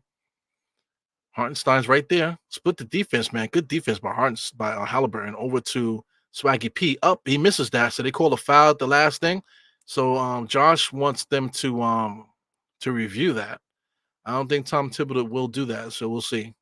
Split the defense. Good defense by Miles Turner. Just get that out of there. Halliburton trying to start that up. Oh, no contact. So they call the foul there. It looks like there is no contact. I'm watching Josh Hart. Josh Hart comes in. Yeah, no contact. And he just blows the layup, no foul. So Tom Thibodeau isn't going to do it. Oh, it looks like he will. Did he just look over and call the timeout? No, it's too late now. He's already shooting the free throws. So Swaggy with the free throw. First one is up. Missed it. The ball don't lie. Yeah, man. So that was a bullshit call there. So it is what it is. Swaggy missed the first free throw. Second free throw's coming. Yeah, man. Hey, man. Rod Strickland plays one of my favorite players of all time, man. Yeah, in New York, we don't have to highlight celebrities, I'll get to this in a second. Here goes Brunson, comes across the DiVincenzo screen. DiVincenzo was open. They called an illegal screen. Did they call an illegal screen? Come on, guys. Come on now. I think they called a legal screen on DiVincenzo. So D Cool says they just don't spotlight celebrities like New York, LA, and Miami does. But what I'm trying to say with the celebrities and stuff like that, it's just that our guys are there, and they're showing them, because they're there, but they're not showing the other celebrities like the Ben Stillers and those guys. Those guys are at the game too, but they haven't been showing those guys, because they're there at the baseline, chilling. But they're showing the Knicks players, the guys that are up cheering, not those guys. You know what I'm saying? There's a lot of other bullshit celebrities that you can see on the sideline, getting their drinks and ordering their food and on their phones and stuff like that. You can see them on the sidelines and stuff.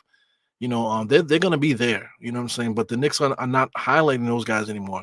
Because of so many Knicks players that are out there.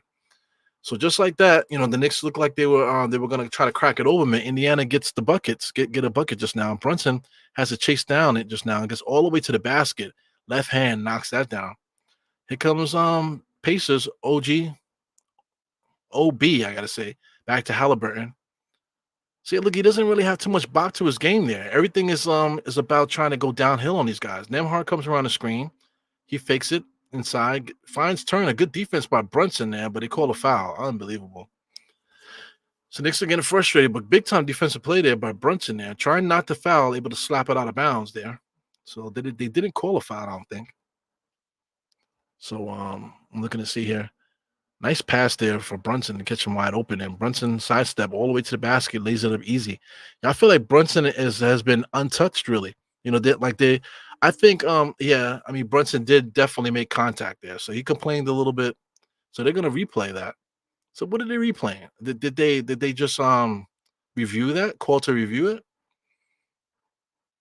Uh So LeVar Carson says that was a good block there. It looks like there was a lot of contact before, so there would have to be zero contact at all in order for them not to call that foul. But I think there was enough contact on it for them to leave the foul the way that it is. They're not going to get rid of that um you know at this point in the game here like that. It's the playoffs, man. So they're probably just going to keep the play on the floor.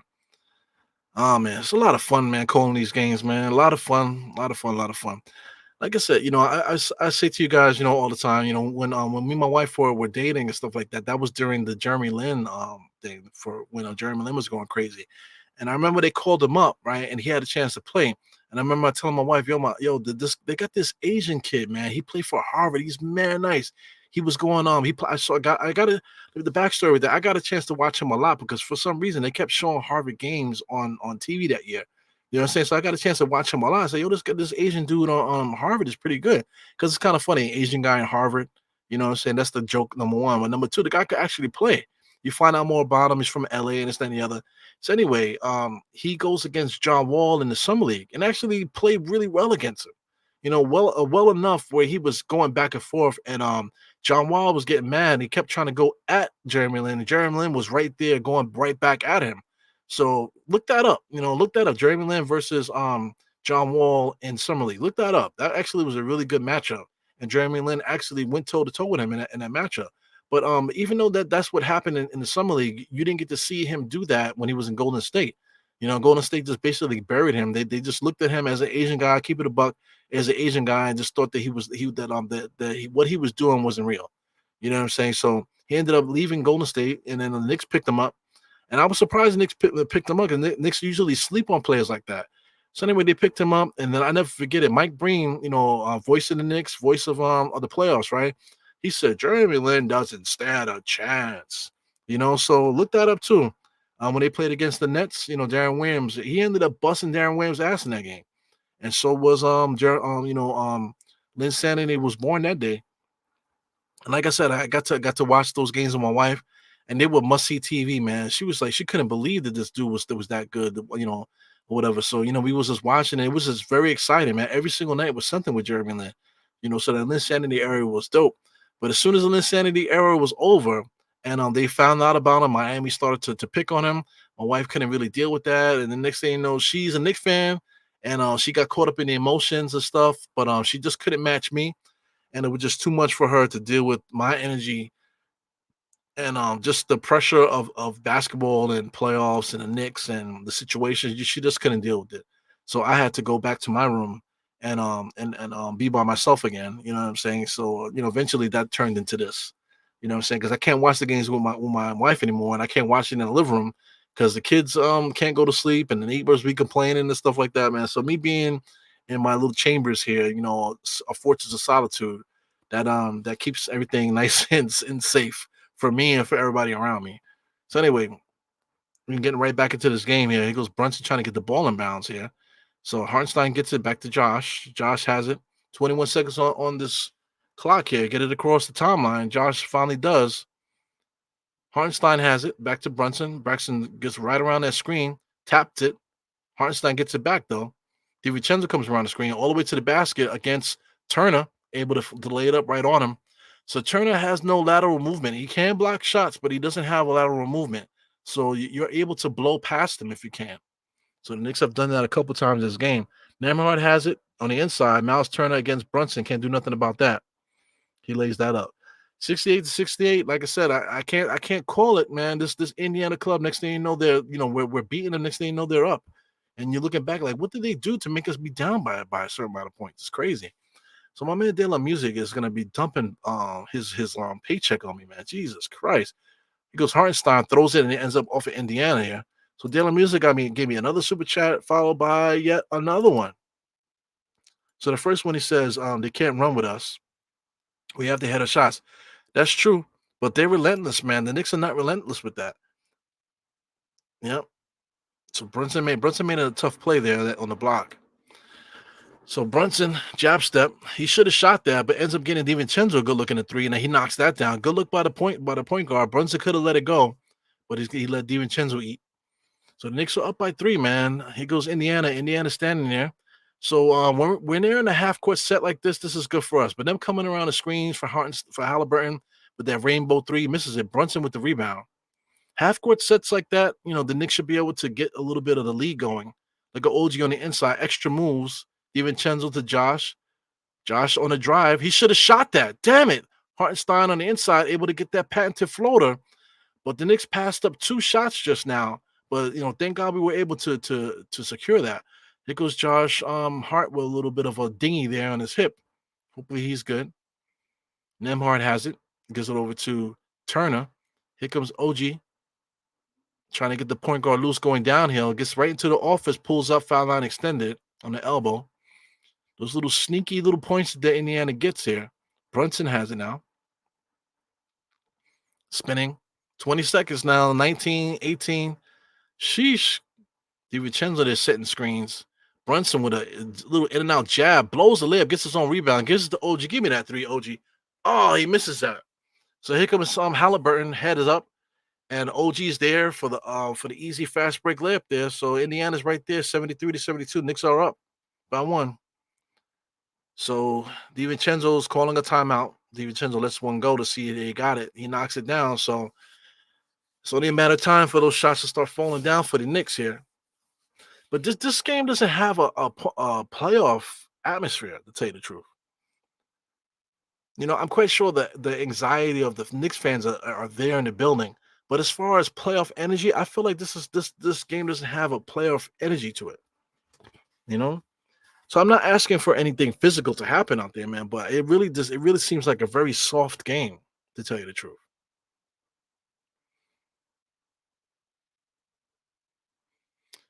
Yeah. So we won that challenge? I wasn't even paying attention.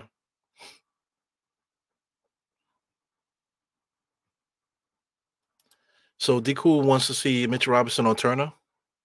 So right now, they just like Halliburton's ability to create, to get into space and to make shots and stuff. I want to say that's the reason why Precious got minutes. So Tom Thibodeau's gonna have to figure out this rotation because right now, as you can see, 4 minutes for Precious, 4 minutes for Martin Robinson, 5 minutes for McBride.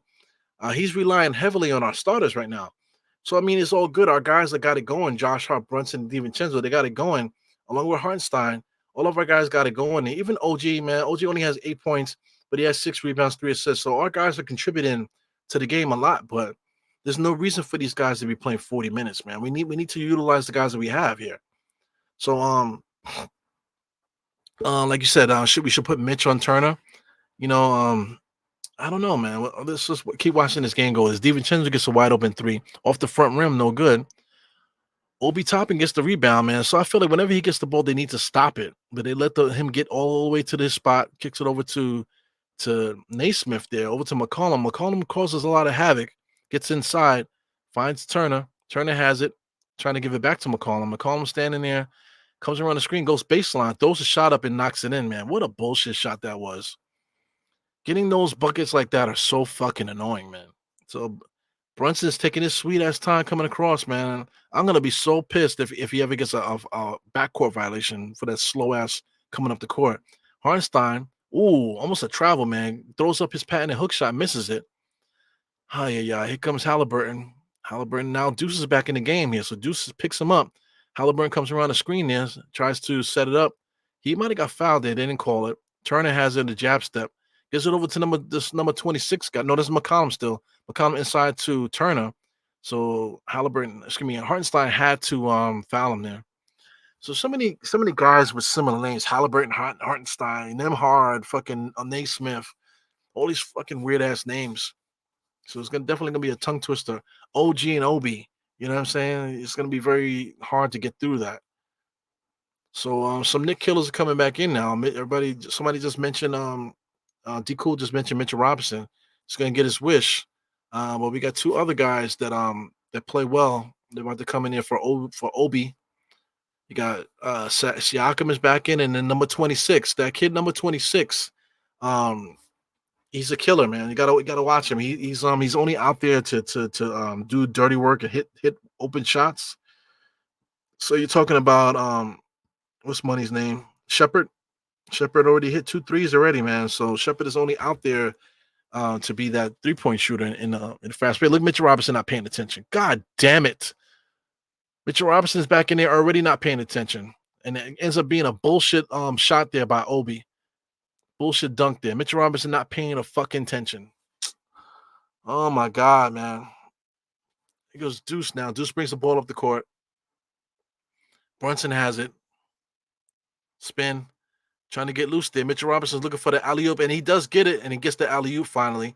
So hopefully Mitch Robinson is happy that he got his alley-oop there after he done gave up a fucking basket. Ah, yeah, yeah. Here comes McCollum. McCollum up there. Turner. Top of the key. Back to McCollum. TJ.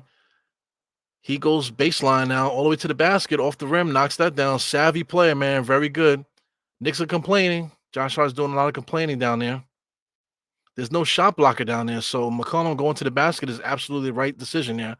So here goes Brunson on the inside. Floater in the paint, knocks that down. So just like I said, before you know it, Indiana's up by 5. So now the lead is cut to 3, 80-77. So here comes Obi. Obi able to get all the way out there to cause havoc. Swaggy P back to Turner. Mitchell Robinson is guarding Turner. Turner's not moving from there. Mitchell Robinson comes in and look at Turner goes back to the 3-point line. Mitchell Robinson is falling asleep underneath the paint there with Turner standing there, and McCollum easy layup. Man, these guys are getting these buckets so like savvy buckets here. Brunson has it now. 21, 20, 18. Come on, man. 16 seconds, man. Straddles that. Brunson going against McCollum all the way into his office. He might have got fouled. No foul called there. Josh tried to foul OG. So Obi did the in between the legs dunk there. So he's happy about that. But here comes the Knicks fast breaking on the opposite side. DiVincenzo's going to hit a transition 3. Knocks that down. So while OG is so happy about this guy, Obi's happy about that in between the legs dunk. He ends up letting the Knicks get a transition 3 on the other side, man. So fuck you, Obi. So he goes Siakam top of the key now being guarded by Josh. They trying to get a 2-for-1 here, it seems like. 8 seconds. Siakam all the way inside there. Good defense by the Knicks. Josh Hart gets it, tries to get it to DiVincenzo all the way up against Turner, able to get that layup there. So here comes Indiana going for their 2-for-1. They missed the first one, so now they're going to go for their last shot of the quarter. McCollum all the way to the basket. Mitchell Robinson's there, kicks it out. 3-point shot, Obi to Turner. Turner gets it the last second there, knocks it down. That's going to count. Damn it, that's going to count. So that's 87-82. So I'm trying to tell you guys, the way that Indiana plays, man, it's like a video game the way that they play. You know, everything is fast break. Look at Obi here in between the legs, dunk, man. He was so happy about that. You know, Obi Toppin is a fucking bitch, man. They asked him about it. He said, I'm not that excited about playing in New York no more, man. So, man, fuck you, bro. You know, when he comes back to New York and he does his Brooklyn thing and he's in Brooklyn and he's doing so, people need to let him know about himself. You know what I'm saying?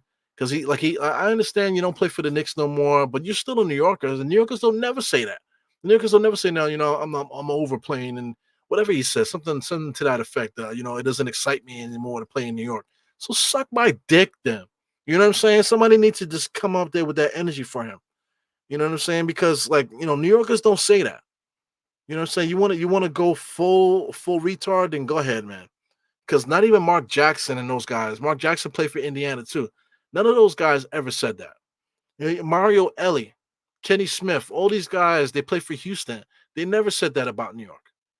You know, I've never heard a New Yorker say that. So it's just garbage, bro. It's just complete garbage.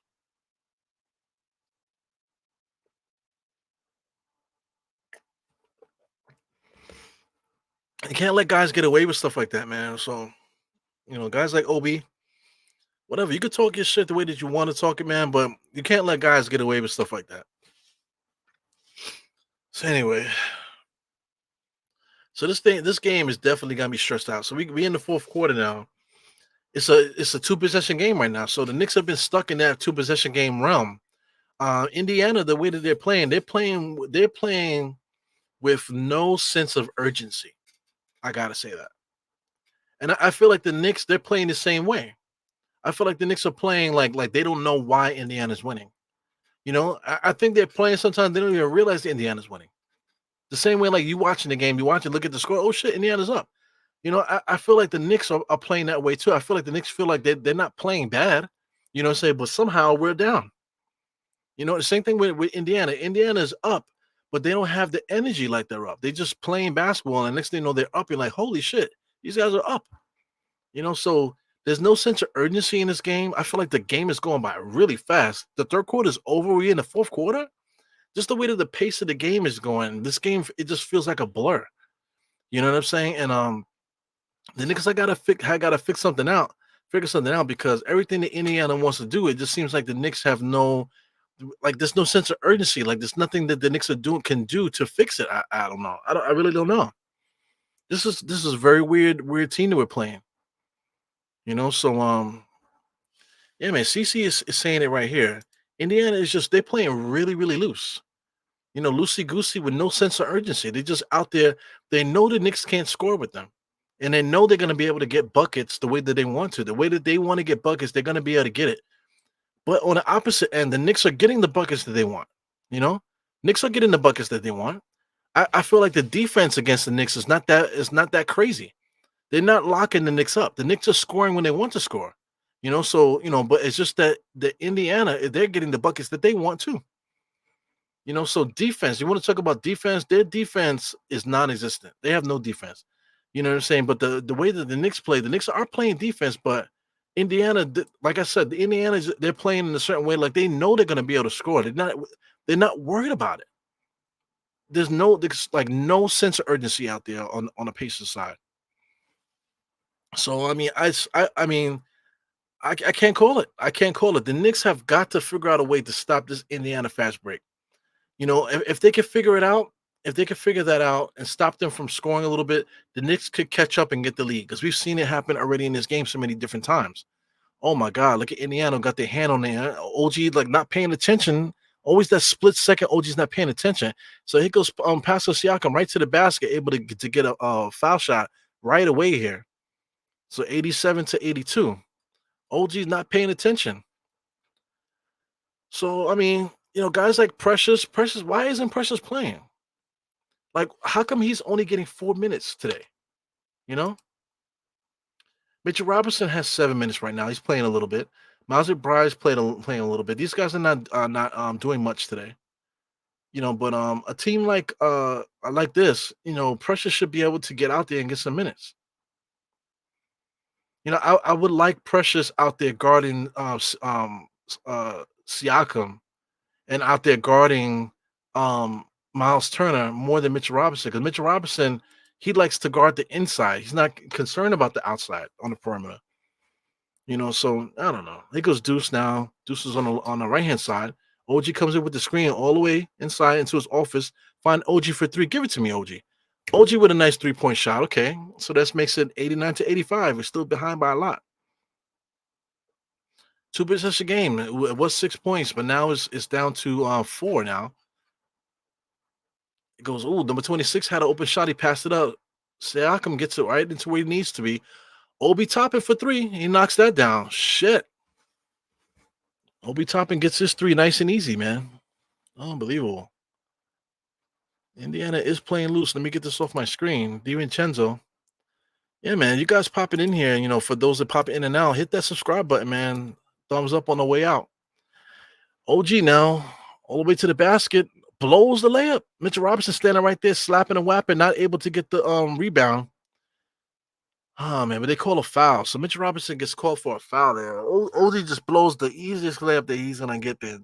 One of the easiest shots he's gonna get for this series, man. Excuse me. So now you got Mitchell Robinson here. This no free throws. Okay, no free throws. Just gonna be Knicks ball. Mitchell Robinson top of the key here. So we need Mitchell Robinson to make a basketball play. He's not able to do that. He gives it over to Josh. So now Mitchell Robinson got to come out, set a screen.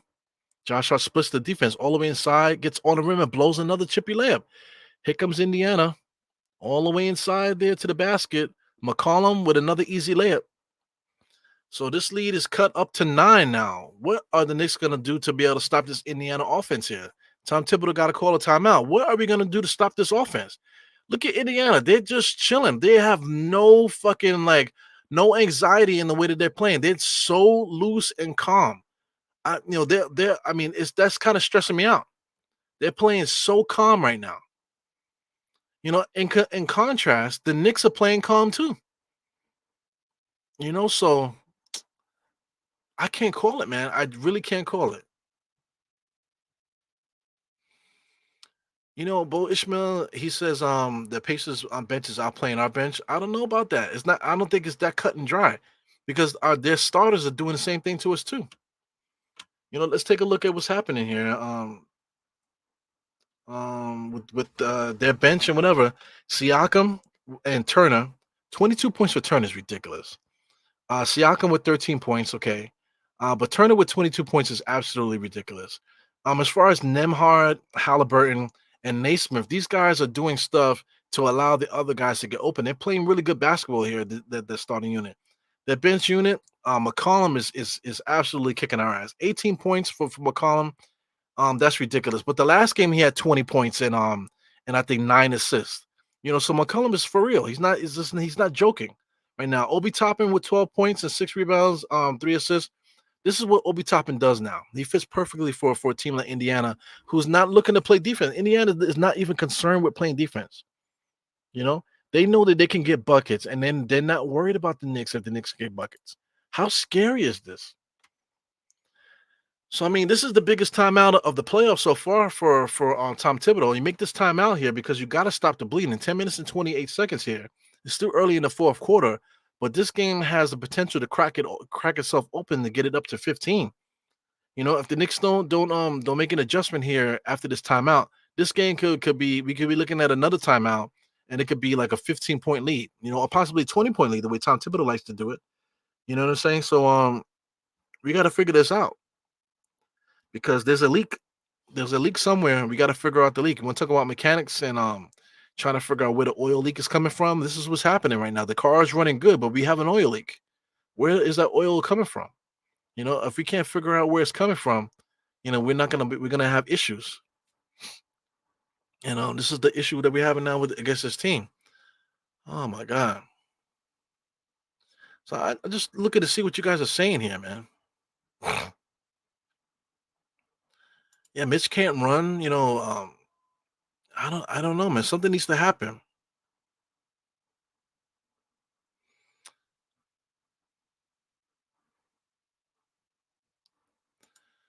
Harlem Sears said, "No way, you like TJ score 18 points and our bench is getting killed." Yeah, this guy, Deuce, is non-existent. For some reason, we're literally playing Deuce as a backup point guard. We weren't doing that the last series.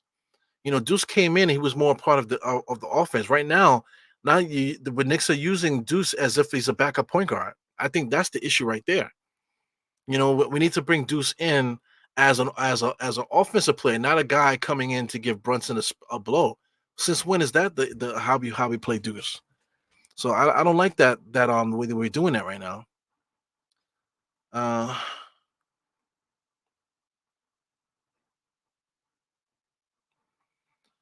yeah, creature habit stuff happening out there. I hear you. Brunson there, top of the key, but guarded by McCollum.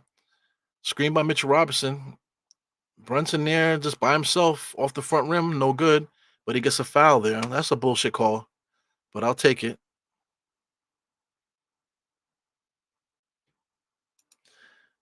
Yeah, man. G. Robinson said no excuses. We have nothing for them right now. Yeah, we have nothing. Like it's very scary how chill Indiana is right now, and it's also very scary how chill the Knicks are. Because I feel like the Knicks feel like they can get any bucket that they want. You know what I'm saying? But in the meantime, Indiana's flying up the court on us before you know it, and then now we're down by 9. Like we're looking like, yo, we're down by 9. How the fuck did that happen? We're not playing bad. Oh my god.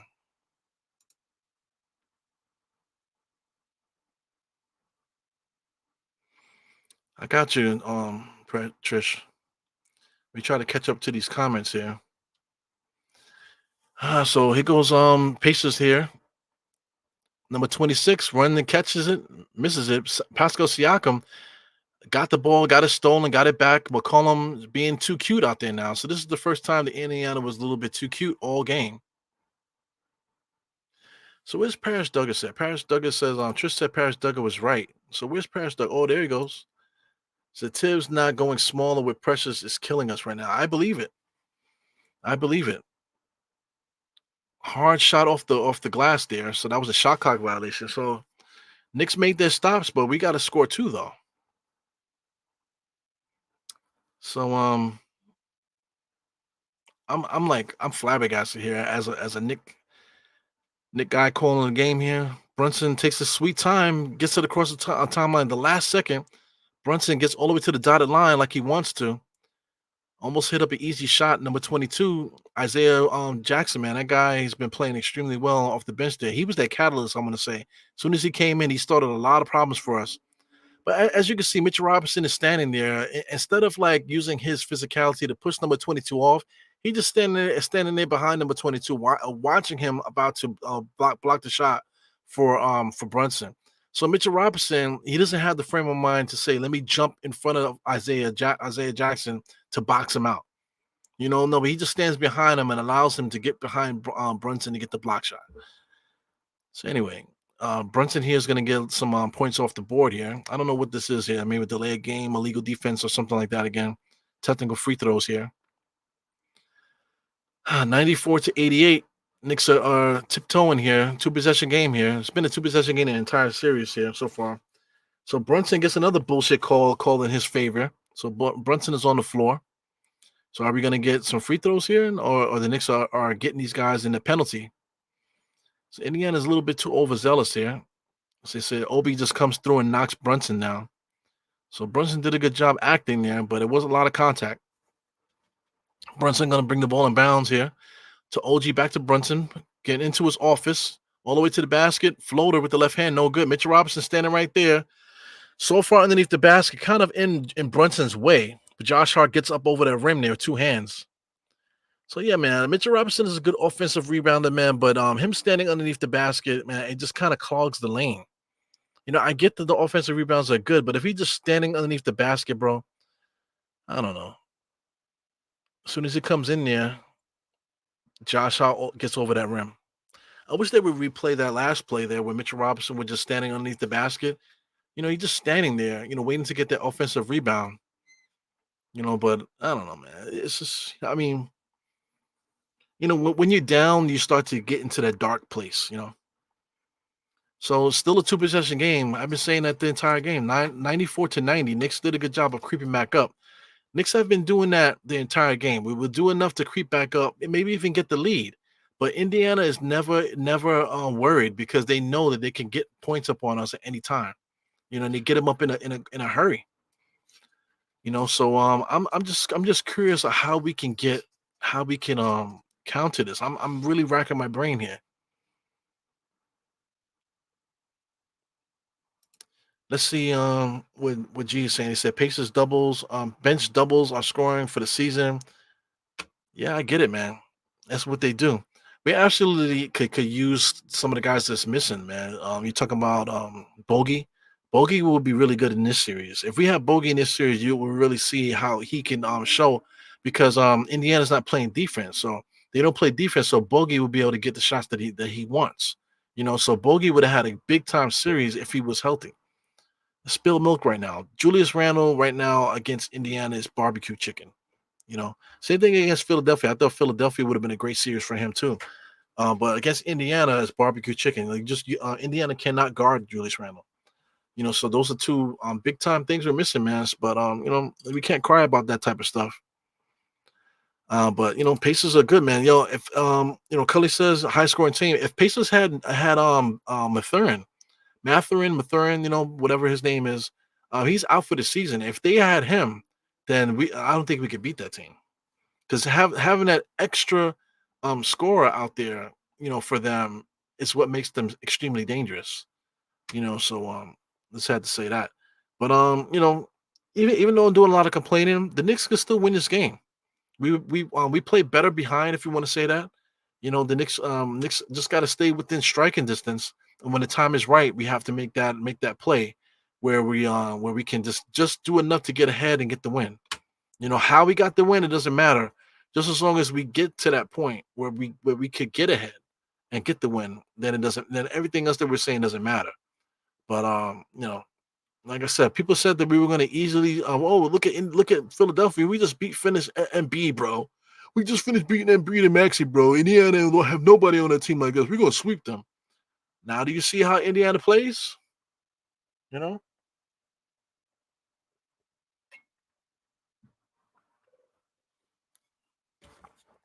It is what it is. Yeah, our game plan is fucked up. We got to figure it out. We got some Yankees here. Shout out to the closers there, and to the Sandman, Mr. Rivera is there. You got Giancarlo's there. I got the other dude with the funky mustache there. He's also a pitcher for the Yankees. Yeah. Catching up with these. Anyway, we're doing a lot of complaining, man. Let's get back to this game. So he goes Halliburton there. Good defense by DiVincenzo. Kicks it out to Nemhard. Nemhard gets into his office, up and over. Good defense by the Knicks. Jackson there causing all kind of havoc, able to get the ball right over the top of Mitchell Robinson.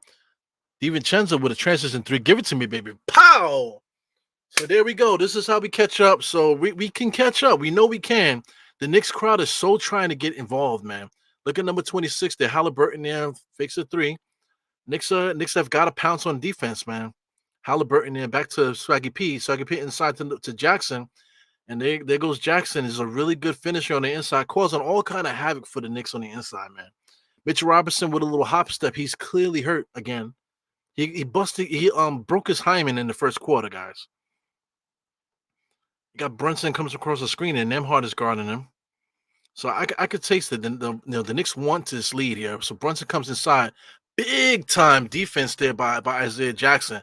So it was a goaltending, but just the simple fact that Jackson's right there. And then like Mitchell Robinson is not doing anything about it,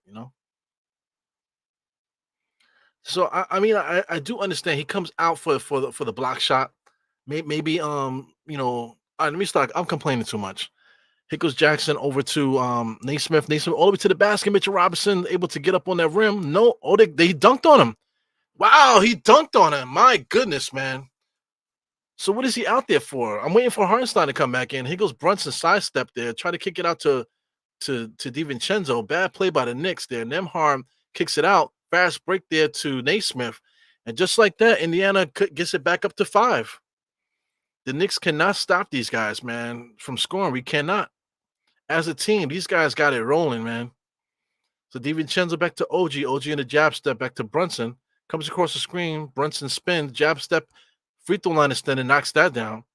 So we can get our buckets too, though, guys. We can get our buckets the way we want to. But this Indiana squad, man. So here comes Halliburton now. Halliburton comes hard down the screen. Kicks it back up to Swaggy. Back to number 22. Where's Mitchell Robinson guarding off of number 22 so far? On the inside there, OG's out there fighting. Mitchell Robinson again standing there with his hands by his waist. Brunson now, right-hand side, transition three-point shot. No good. Mitchell Robinson fighting in there. Jumps in there. They're going to call a foul over the back there. Mitchell Robinson is playing like shit. Look at this, hands by sides, and he just bangs it on him. That's what you get for playing with your hands by your sides, man. Look at Naismith. Up, contact, bang, right on his fucking head. That's what he gets for playing with his hands on his side there. What is up with Mitchell Robinson? And why are we riding him so long? Now Hartenstein is back in this game. Here goes Nembhard now. Too much space for Nembhard to operate. Over to Turner. Comes around there. Hartenstein meets him. Hand in the face and knocks it down. Nembhard, pro move there. Lead is back up to 5. Brunson bringing the ball up the court there. Nembhard is guarding him. Easy switch. Naismith has it. DiVincenzo. Brunson all the way to the basket. Easy layup. They don't care about Brunson getting these layups. They'll let him do it. They'll let him do that. Siakam. Here comes Naismith getting into his office there. To Miles Turner. Over to Nembhard. Nembhard's getting into his office. Right to the basket. No good. Foul call. A lot of contact. Lots of contact. So they're letting Nembhard get into these pro sets here. Coming around the screens, getting into the foul line extended, dotted line extended, that type of thing, these pro sets. So Nembhard could run these offenses here. Nice and easy. Behind the back, gets into the dotted line area, takes in a lot of contact. Still able to get to the rim because he could have got an and one there. So Nembhard can do that. 103 to 99. Damn, son.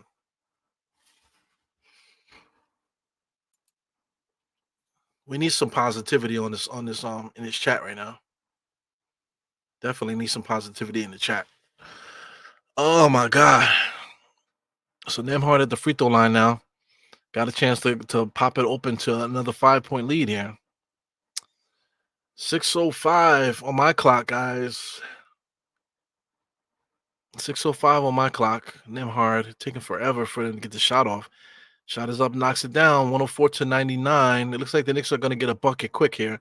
Hartenstein has it. Get it across the timeline, dude. He does get it there. Naismith there. Josh Hart right down the pike, able to up and under, lays it up. So that makes it 102. They said it's 102. 99 plus 99, 100, 101. Yeah, something's up with that. So it was 99, and they gave him 3 points for the layup. Let me fix this. I don't know. Was my math wrong or something? So he misses the free throw, gets the rebound, and lays it back up. So that gives me 104. So yeah, they did give the Knicks an extra point there. So I think they're going to take it back. Because 99 plus 2 points is not that. So it's 104 to 104 here. I'm quite sure they're going to fix this. So Nembhard now is in some regular NBA sets here, looking to go around the screen there. DiVincenzo comes in there and slaps him and whaps him for no reason. Yeah, so they did take the point away. I see it now. They finally took the point away. So he missed the shot, and then Josh comes in there for the layup there. So that might have been a foul too. But like I said, it was 99 to whatever, and then he scored 2 points, and they gave him 3 instead of 2. So everything is good now. The score is 101 to 104. So the Knicks are confused. They're just trying to figure it out. But it's right. They got it right now. 104 to 103 is correct. I hate those people that be on the baseline. You see those two girls having a good time, laughing and joking up there. They're just like, they're not watching the game. They're just being silly. It's just like a waste of a seat, Goes Turner has it there. He gets clipped. They didn't call it. Halliburton has it. Turner. So what are they calling here? They're calling an illegal defense here by the Knicks, it looks like. I'm trying to figure out what the hell they're calling here. So this is going to be a foul shot. Yep. So Turner's going to get a foul shot here. This is a second illegal defense by the Knicks. So Turner with 22 points is ridiculous to me. Shot is up. So no, they call the regular foul. So he's going to get regular foul shots here. First foul shot is up. He knocks that down. So him with 23 points, man, is ridiculous to me. Ridiculous. He should not be getting 23 points. OG with a rebound to Brunson. Yeah, yeah. So Brunson now bringing the ball across the timeline. Easy screen all the way to the basket now with Nemhard on the hip. OG gets it. First quick move he made all game, man. DiVincenzo for three, man, off the side rim. Josh Hart with a big time rebound. Back out to Brunson for three. Give it to me. Nope. He made the three. Where was the foul called? The foul was called inside. Oh my god. Big time three there by Brunson, man. That would have been a really nice one there to get the Knicks up. So Josh Hart with the rebound. So they call a foul there on Swaggy P there. So that's before the Brunson shot. So I mean, Brunson keeps complaining about free throws. He's got to make his free throws. He's gonna miss one, I think. First one is up. That looked crazy. He makes that. So he kind of shoots like this, and then he ends up getting a shot like that. So just watching the way that he shoots that free throw. Shot is up here. He has the ball there. Yeah, he misses the second one. Yeah, yeah. 105 to 104. Swaggy P pushing it. Kind of palmed it a little bit. Going against OG. It's barbecue chicken for OG. You can tell these guys played a lot of one-on-one in practice, and Siakam is super comfortable playing defense against, playing offense against OG. He just has OG in his bag right now. Here goes Brunson, double crossover all the way to the basket, takes a bump off the front rim, misses another chippy. Knicks have missed so many chippies. And here comes Indiana on a fast break. Nemhard, nice and easy floater. Oh, he blows it. Look at Naismith inside there. They're gonna call a foul. Unbelievable. Unbelievable. What are we watching here, man? Does Naismith have like an airbrush mustache on? What the hell's going on with that? Unbelievable. 107 to 104 right now, guys. So many chippy points the Knicks have blown. If Brunson would have made that layup, at least it would have slowed them down enough for the Knicks to get back on defense. 108 to 104 at the moment is horrible. So I'm way behind, guys. So I'm afraid to click anything to try to get a little closer. But this is giving me all kinds of anxiety, man. Naismith knocks down another one. OG has it to Brunson. Here goes Brunson taking his sweet ass time coming across the timeline, man. 17, 18, 17 seconds right there. Josh Hart sets a little pseudo screen there. Got him on the switch on Naismith. Trying to get a move on him. Kicks it back out to Josh, top of the key.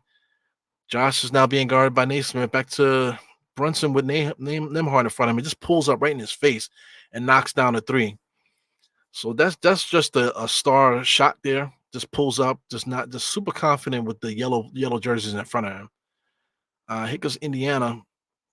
DiVincenzo got Halliburton right now. Here comes the high screen, but he decided to pass it off there. Halliburton cheating a little bit. OG strips him. Oh my goodness, I'm gonna shit myself now. DiVincenzo comes down here, gives it over to Josh. Josh almost traveled, bro. Gives it over to Brunson. Brunson has it now. Nobody's moving. Everybody's watching. 12 seconds, 10, 11. Crossed over on Naismith all the way inside there. And they're going to call a foul. Good defense by Naismith, but a little extra contact. So Brunson is super calm against this team, man. Like Indiana is barbecue chicken for him. He can score in Indiana left and right. So he's blown a couple easy layups, man, for Brunson, man. But, what more can you ask, man? This guy has a lot of points right now. You know, Good defense there by OG on that strip. They just showed it. So Brunson gets the shot up, knocks that down. So that leaves it to 108. 108 to 109 here. Oh my God. So we got a timeout. It's gonna be a timeout here, man. Sheesh. You want to talk about piss break? This is one of those times where like you just run to see if you can get to the bathroom before the play starts. I gotta pee. I gotta pee not because I have to pee. It's just because of the anxiety of it all. Just the shakes. I got the fucking shakes right now. So I mean, I can't tell you, man. So I mean, I literally gotta do this. I'm sorry, man. This is a Knicks chat. My man Michael Gomez. See you in 15 minutes, bro. Shit. No need that. We don't need that anxiety right now. You know what I'm saying? I'm a straight piss right in my hands right now. But unbelievable. The Knicks are right there. like I said, Indiana, they have team basketball. The Knicks have probably has the best player on the court as far as creation is involved and stuff like that. We have a tough team as far as defense, tough team as far as rebounding.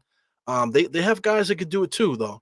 They have guys that play, they're out there playing hard and stuff, so they can give it to us too, man. But I just believe the X factor and the way that we can get rebounds, the way that we play defense, and now we actually have the best player on the court with Brunson, which is interesting. So I don't think we've been in this situation before, so we're gonna have to see. I just know one thing: there's gonna have to be a different approach to game two, you know. But looks like it's 109 to 109, man. You want the playoffs, you want the stress, you ask for it. Brunson right now, first free throw here, second free throw, I should say. He made the first one, I believe, right? Second one is here. Oh my God, free throw is up, knocks it down. So here comes the Knicks now, getting back on defense with Indiana. So Indiana's pushing the ball here. Got Halliburton's looking down, comes across the timeline. Full head of steam. DiVincenzo does a good job of stopping it. So here comes Naismith over to Turner. Here goes Halliburton trying to give it over. Turnover there. OG finally pounced on it. Full head of steam right to the basket. Able to get that dunk. Yes, baby. Yes, that's what I'm talking about. Shout out to Marbury with the hand gestures there, but you got Pascal Siakam getting into the office there, pushing off on OG, misses the shot. So that's the first time that he went to the baseline on the right. So usually he's been spinning left away from OG, but he spent towards him, which was a bad decision there by Siakam. So here comes Josh fooling around too much now, gives it over to Brunson. So we absolutely need a bucket here. Step back jump shot for Brunson, knocks it down, baby. As a big player should. 113 to 109 here. Here goes Halliburton trying to go full steam. DiVincenzo stopping him with his full body here. Hartenstein again. So they're going to call a foul. There's no contact. This guy Naismith fell to the floor with no contact, man. So he's complaining to the referees there. Look at OG pounced on it, able to keep the ball in bounds. Beautiful finish in a fast break, man. So I'm trying to. I would like to see that play just now. See, as you can see, Brunson has no like anxiety about the way the defense is playing against him. He's able to get whatever shot he wants to me. So this is the way Indiana wants to play it. So I would like to see that play over again there with Naismith off the screen, because it didn't look like there was much contact there, and he's getting free throws. So they're really showing Marbury a lot there next to Clyde. And look at Clyde's lady. Clyde's lady is beautiful too, man. You want to talk about people that are in their 70s, guys in their 70s, they look so elegant and so beautiful, man. Look at they're literally holding Brunson there. Almost a shot clock almost a 5-second violation there by Josh Hart. Josh Hart's bringing the ball across. He does. Okay, so he has to create something now because they're trying to stop Brunson from getting the ball. Oh my God, Josh just threw it to anybody. Brunson by himself. So here we go. I'm tingling my wee wee here now, guys. Man, 113 and 113. They're not allowing Brunson to receive the basketball just now, and then Josh Hart just went down and just threw the ball to nobody. And here goes Indiana, brings it back up to 113 and 113. Oh my God, a lot of like incidental kind of like stupid ass contact right now. Brunson just got slapped and whapped there. Late whistle by the refs. So I mean, Indiana can't complain. He's asking for the Knicks player. I mean, for the Indiana guys to do a what do you call it? To do a review. But I mean, absolutely slapped and whapped, man. So I mean, Indiana's doing that. As he drives there, slapped and whapped. He hit the ball. It looks like he might have lost the ball, but you want to call kickball? I think you could call a kickball. They called a foul there on Brunson there. So, I don't know. I think they should keep that call. I think they actually should keep that call. So I mean, all the interference that the Pacers did just now, all the slapping and whapping, they're playing defense with their hands. They're not playing defense with their feet or nothing like that. They're playing with their hands. You know what I'm saying? So they're getting themselves in trouble there. So I feel like the referee should have called something a little earlier. Like that with some of this poking and stuff that they're doing. But we'll see what happens here, man. They're gonna review it. It looks like. Oh yeah. My man, Harrington, what's good, man? He said my legs are shaking like a hooker on a cold night in Chicago. God Damn. But we got the picture, baby. Oh my god. You know what I'm saying? I got the tingles all over, man. I mean, this game is close, man. It's I mean, you want the playoffs, you asked for it. So D Cool said he clearly slapped him on the wrist. I don't know if it's so clear. We're going to watch the replay now. He drives in there, he slaps it. I don't think he slapped him on the wrist, man. He might have slapped the ball. Let's see what the I can't hear. I gotta hear what they're saying. Wow, that is a big call there. So Indiana gets the possession. So like D Cool says it was a blatant touch on the wrist there. I don't think it was blatant. I literally think he didn't touch the ball. But after the ball is loose, there that literally the Indiana player kicked the ball, man. So, but I guess the foul was called before the kick. So I'll take that. But this is a key call here by the refs. So the refs got involved. It might have been the right call, man. So it is what it is. Can't be that upset about it. So here goes Nemhard now, comes down, getting into pro sets, comes down, gets all the way to the dotted line there. Back to Halliburton. Halliburton's the defense on Halliburton is really good there. Here goes Nemhard trying to create nice little jab step all the way inside, able to get the nice pro style shot there. That's what Nemhard is there for. You wonder why Nemhard and Hartenstein, excuse me, Halliburton are playing together. That's the reason. So here comes Brunson now. Brunson pushes it up. 115 and 113. Knicks have got to manufacture a bucket here. 1-on-1. Brunson against Nemhard is barbecue chicken for Brunson. All the way inside. Turn around, shoots it, knocks it down. A lot of contact. Indiana's getting away with a lot of poking. Hokey pokey out there. Nemhard, here he goes again, getting into these pro sets a screen, gets it to the dotted line, instead of step back three-point shot is amazing. Oh my God, he misses it. That would have been something. So it comes down to making buckets now. Brunson comes down here. Are we going to leave it in his hands to let him go one-on-one? Oh my God, what a lazy pass there. They're going to call a kickball? They're going to call a kickball. So are they going to review it again? I don't think they call a foul. I think they call a kickball. Oh, yeah. So here he goes, throws the ball there. So I don't know. I think that's a kickball. So anyway, it doesn't matter. Next ball here, 50 seconds. Brunson top of the key against Nemhard here. So anyway, this is too easy here for Brunson. He's been making mistakes because it's too easy. DiVincenzo for three. Oh my God! Foo, foo, foo, foo, foo, foo. 3-point shot there by DiVincenzo. Biggest shot of the game so far. My God, so casual, so smooth. That's what I'm trying to say. That's why this game is so scary to me. This game is so scary because Indiana's defense is so non-existent. You know what I'm saying? But the thing with Indiana is that they can get up on you or they can go whoop, whoop, whoop, whoop. Next thing you know, they're up by 5. You know what I'm saying? Because that's what they do. They can give you a 2-possession game real easy. But at the same time, playing one-on-one against Brunson is to the point now where it's so easy that he's making mistakes. You know what I'm saying? And then like DiVincenzo standing there, the defense is not strong enough. Not the way Philly defense was very hard on DiVincenzo. So DiVincenzo now, when the defense is on him, is nothing. Just a hand in the face for DiVincenzo is not enough. You know what I'm saying? So him catching it and shooting like that is nothing. That's easy for DiVincenzo.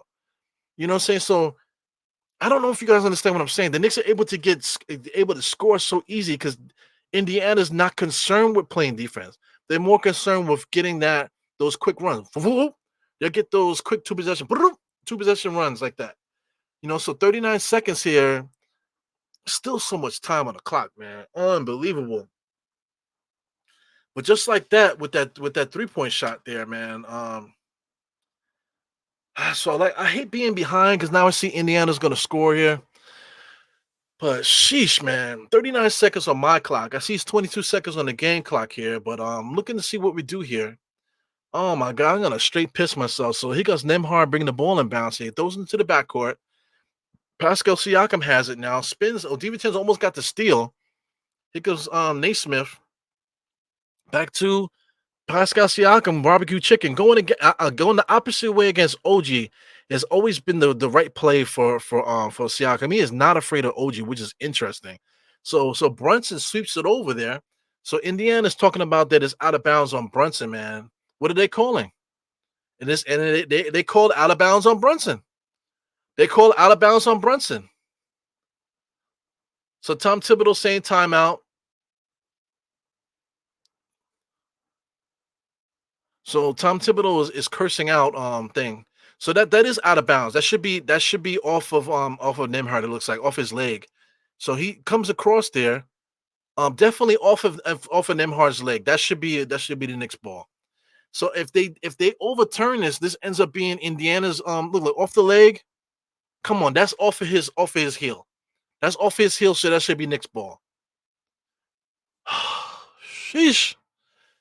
Oh my god, I gotta take a piss. It's not even that like I've been drinking nothing like or anything like that. Like I said, it's one of those anxiety pisses. I just gotta piss for no reason. You know what I'm saying? Oh my god. So I'm looking ahead here, 118 to 117.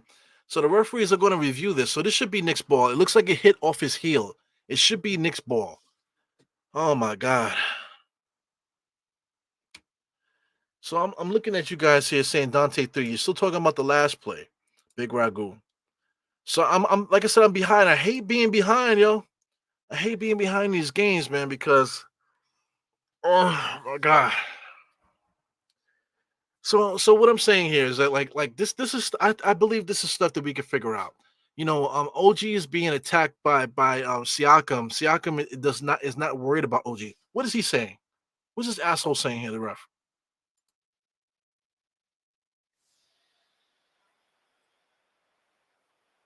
All right, successful challenge. It should be Nick's ball here.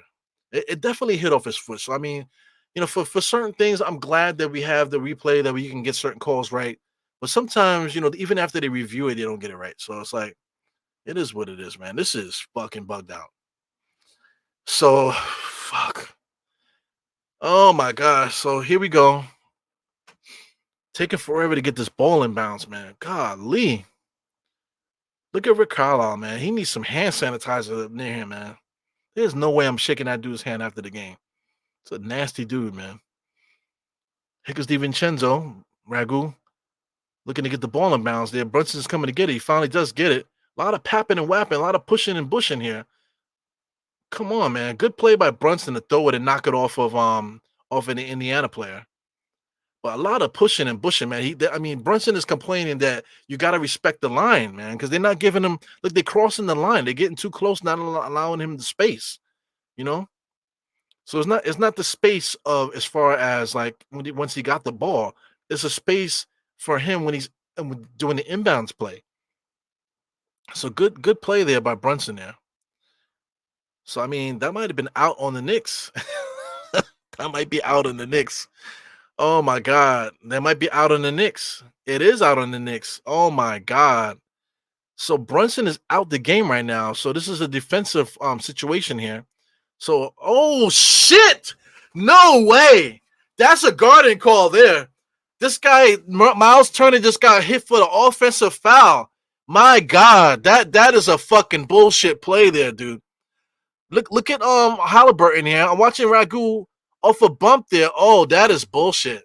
That's bullshit. Guys, come on, man. He comes in there, he get hit with a screen there. Maybe you want to say it's a moving screen? Oh, I don't know about that. Maybe the angle, maybe Turner wasn't in the proper angle.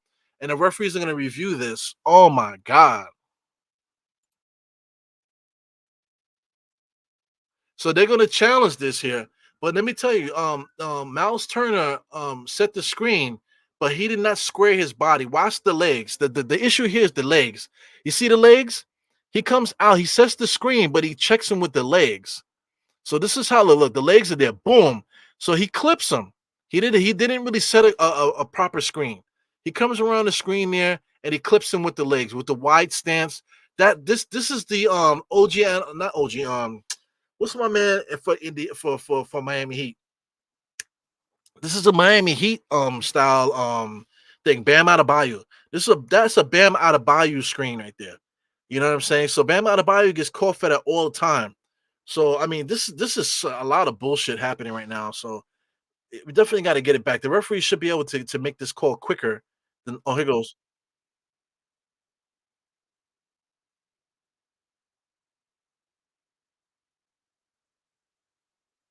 So I don't like the explanation. The explanation for that reason why they didn't overturn it. I don't like the explanation. The explanation was that okay, he didn't give him enough chance to move. I don't believe that's the case. He was okay. I'm looking at it now. He was moving on that screen. He could complain about it all he wants there, but it definitely was something illegal happening there. So maybe the way they explained it was the right way. But I think he's out the game here. I'm not sure. He's out there looking. So I mean, this is crazy. 12 seconds here. Brunson just got clipped again, so they just caught another loose ball foul. So let me tell you, Indiana's defense is trash. They're doing a lot of pushing and a lot of chippy stuff right now. So then now they after all of that, now the Knicks are gonna get on the line. See the grabbing, see the grabbing and stuff like that. So Brunson did a really good job of selling that here. So he's gonna get some free throws. Shout out to Action Bronson in the shorts, man. Shoots it, knocks that down. Action Bronson, they always say white boys be out there with winter jackets and shorts. Action Bronson is one of those guys. So he hits it the free throw there. So oh my god. I don't know what the free throw was for. Brunson is fighting for his life to get the ball in bounds, man. He finally does get it. I mean, big time foul. They hit him in the back of the head. Dude, come on, man. They hit him in the back of his head. He's looking at the refs. But just get to the foul line, focus. A guy's getting a little bit of a conversation out there. Look at him.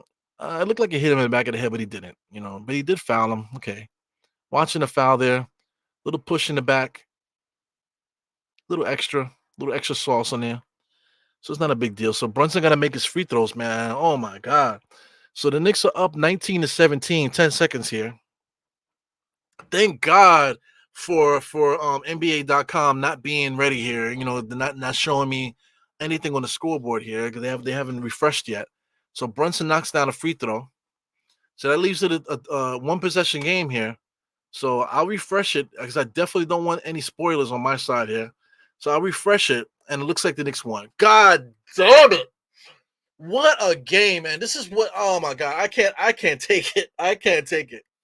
So Brunson, he makes this 120. So Brunson is going to get to the free throw line here and make the next one here.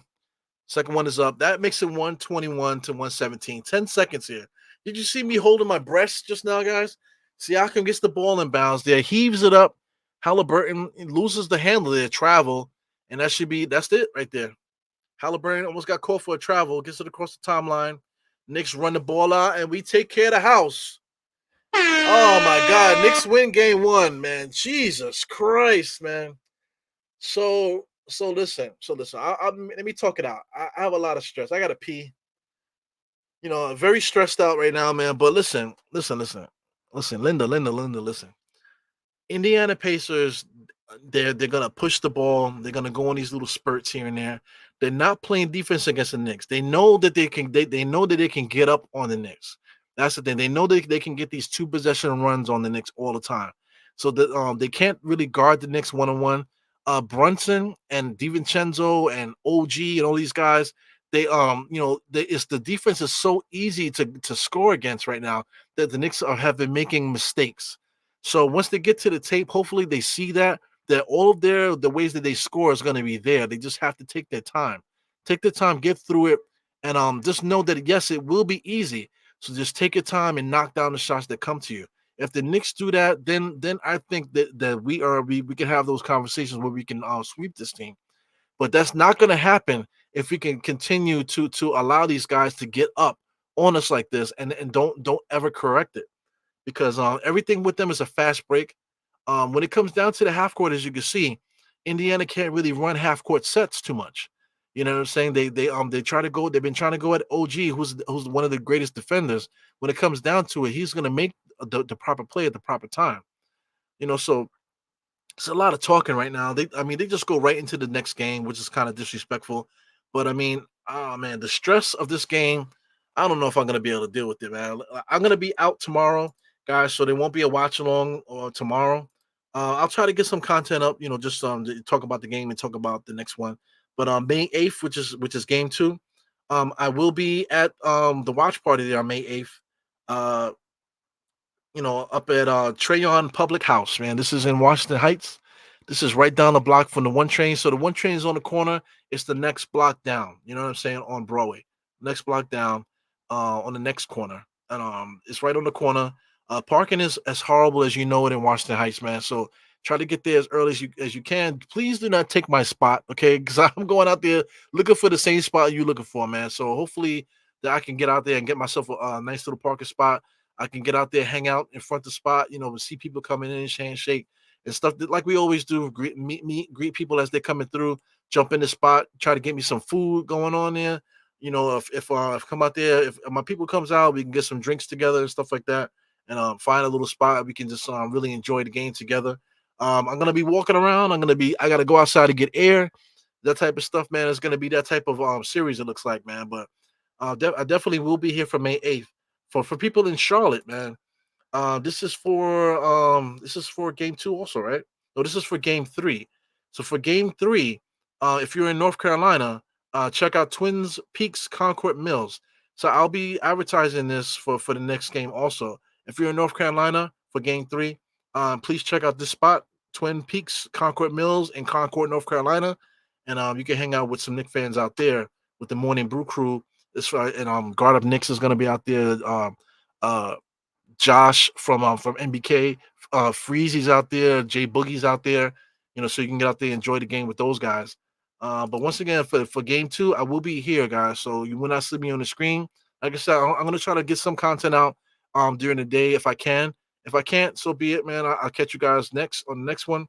But I definitely will be out here for this watch party, man. It's gonna be incredible. As you can see, this Indiana series, man. These guys really could score. It's kind of scary, but they can't guard us. So it's really going to come down to how the Knicks take care of things. So I just want to see what Brunson had, what he finished with, because he scored a lot of points, man. Brunson, he finished the game with 43. I mean, how many 40-point games is he gonna have, man? I mean, he's got to be breaking some records. So 43 points for him. DiVincenzo with 25, Josh Hart with 24, OG with 13, Hartenstein with 13. Excellent starting production here. But as you can see, 43, 48, 43, 36, 42. It's not gonna cut it, man. I thought Mitchell Robinson had an absolutely garbage game today. 11 points, only 2 rebounds, making all kind of mistakes out there on the perimeter, on the inside, defensively making mistakes. Just horrible game for Mitchell Robinson. And I think he might have broke his vagina, man. So I mean, in the first play of the first quarter, I think he got hurt when he came out there. McBride was completely non-existent out there, but for some reason, Tom Thibodeau was using him exclusively as a backup point guard to Brunson, which is ridiculous. So McBride got to stay ready. I think Precious, we definitely going to need more Precious in this series. I think, you know what I'm saying. So to counteract some of the movement that Indiana has out there, we definitely going to have to find him, and I think we're going to have to call somebody else's name. I don't know if it's going to be Burks or whoever else out there. I think we're gonna have to call somebody else's name to contribute to Indiana. Just not because we need the extra scoring or anything like that. I think we just need an extra person in the rotation. Because McBride is the one that should be getting the minutes that DiVincenzo and Hart are giving up, and Brunson. But I mean, I'm talking about McBride. He's the one that should be getting those minutes. But maybe we need an extra guy. Maybe we need a 9-man rotation. I don't know. Maybe it's me. It's the playoffs. So you're gonna play your guys that brought you out there. But maybe we need something else. At least Precious in this series. I think we need more Precious. So anyway, we'll see. We'll see how it plays out, man. I think the Knicks are gonna win this series. It's gonna be tough, but we'll see what happens here, man. But anyway, I'm done here, guys. Thank you guys for tuning in. I do see some super chats here. So shout out to Paris Duggar as always with the super chats, man. Definitely appreciate you, man. Paris Duggar came in hot, man. They came in there with the perfect takes, about what was happening with the game, man. So thank you for coming in. Myth with the 4.99, definitely appreciate you. Always supporting the pod throughout the years and stuff. Everybody else here, I see a lot of congratulations, a lot of happy stuff here. Korean Grant, Cardiac Knicks, Jesus Christ. Raymond is up in the place, man. Levon Carson in the place. Yeah, our starters, I think just the way that they played, Indiana comes out there with no sweat off their back. They know that they can get up on us. Like I've been saying that all game. Like it sounds like a broken record, man. But when it comes down to it, they can't guard us at all. In the half court set, man. So Brunson might end up getting 60 one of these games, man. The way that the Indiana guards us, we'll see what happens, man. But keep on scrolling here. I know I muted one of the Indiana players, man, but I would love to see more Indiana fans pop in the chats. I definitely appreciate that. But I definitely can't see anti-Nick stuff in the chat, man. I'm definitely gonna mute the fuck out of you, man. So sorry if you got your feelings hurt a little bit with that. But here goes D School. He says, "How you feeling? Halliburton fans feeling now? You still want him over Brunson? The way that Halliburton plays, like I said, the way that he plays is legit systematic. He's a system player. He cannot create off the bounce. He can't create his own shot like that. Everything that he does is systematic. Same thing with TJ McCollum. TJ McCollum had an excellent game today. Let's see what TJ McCollum had on the opposite side. TJ McCollum had 18 points in the first half, I think, right? Or he had 18 points in the game. So just leave it at that. So 18 points for him. Halliburton only had 6. So TJ McCollum was actually doing everything that Halliburton usually does. You know what I'm saying? So it doesn't really matter between the two guys. They're able to do that. So watch out for Halliburton. He might end up doing that in the next game. We'll see what happens. But he can't create his own shot. Everything is through the offense. He's a system player. You know what I'm saying? So everything is with this Indiana system, man. So it is what it is. Good night to you guys. Got Geraldine saying good night. Harm, see a horrible game for Mitch. Absolutely. Cardiac Knicks for I am Jarrell. 21 fourth quarter point quarter by Brunson. There goes Paris Duggar again in the clutch with the stats here just to close it out. Like I said, think about this game we're watching and things are happening and it's just like it's happening and it's just like there's no resistance of anything. There was no sense of urgency in this whole game. I said that a couple times. So when things are happening, like that's why I said I had to even look to see what Brunson had. So 21 points in the fourth quarter by Brunson is incredible. I did not pay attention to that just because of the way that the sense of urgency of the game, how it was happening. It just didn't really seem like it was like for us, we feeling the pressure as a fan watching, but I think there was really no pressure in the game to tell you the truth. On either side to tell you the truth, man. Anyway, let me get up out of here. Please get out there, enjoy your favorite post game show. And like I said, tomorrow I will be here, in the Washington Heights enjoying the game for the watch along. I'll try to get some content out the next day or earlier in the day. If not, I catch you guys next time, man. It's your boy Iru. 4 fingers to the floor, tucking the thumb salute. Catch you guys next time. And before we get up out of here, I know I didn't play it earlier because I got caught up in the game. Let's finish the game with a little bit of Jay Boogie. This is his new song here featuring man Knicks fan, Miss Ebony from Nick of Time show. She did a little ad libs on the show, but this is basically a Jay Boogie song. Please enjoy it on the way out, and I'll catch you guys later. Peace. Jay Boogie, we facing a lot of doubters. So Ebony, First Lady of KOT, what you saying? It's us against the world. New York City, where you at? We outside. My Knicks fans, where you at? I'm looking down cause we on top. They looking up, see we on top. On game nights, all I see is Nick traffic. For the playoffs, I'm wearing a June jacket. The best fans anywhere, we stay rocking. This my 4-point play, my Larry Johnson. The true definition of getting snubbed is when the 2 seed ain't getting no love.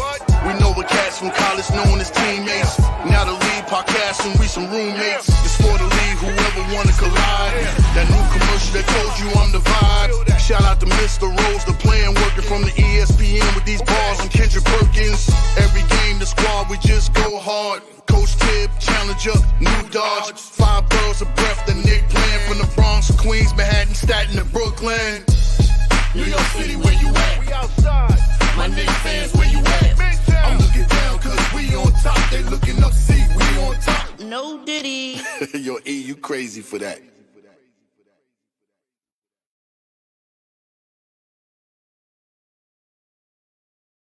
Peace, y'all. We out.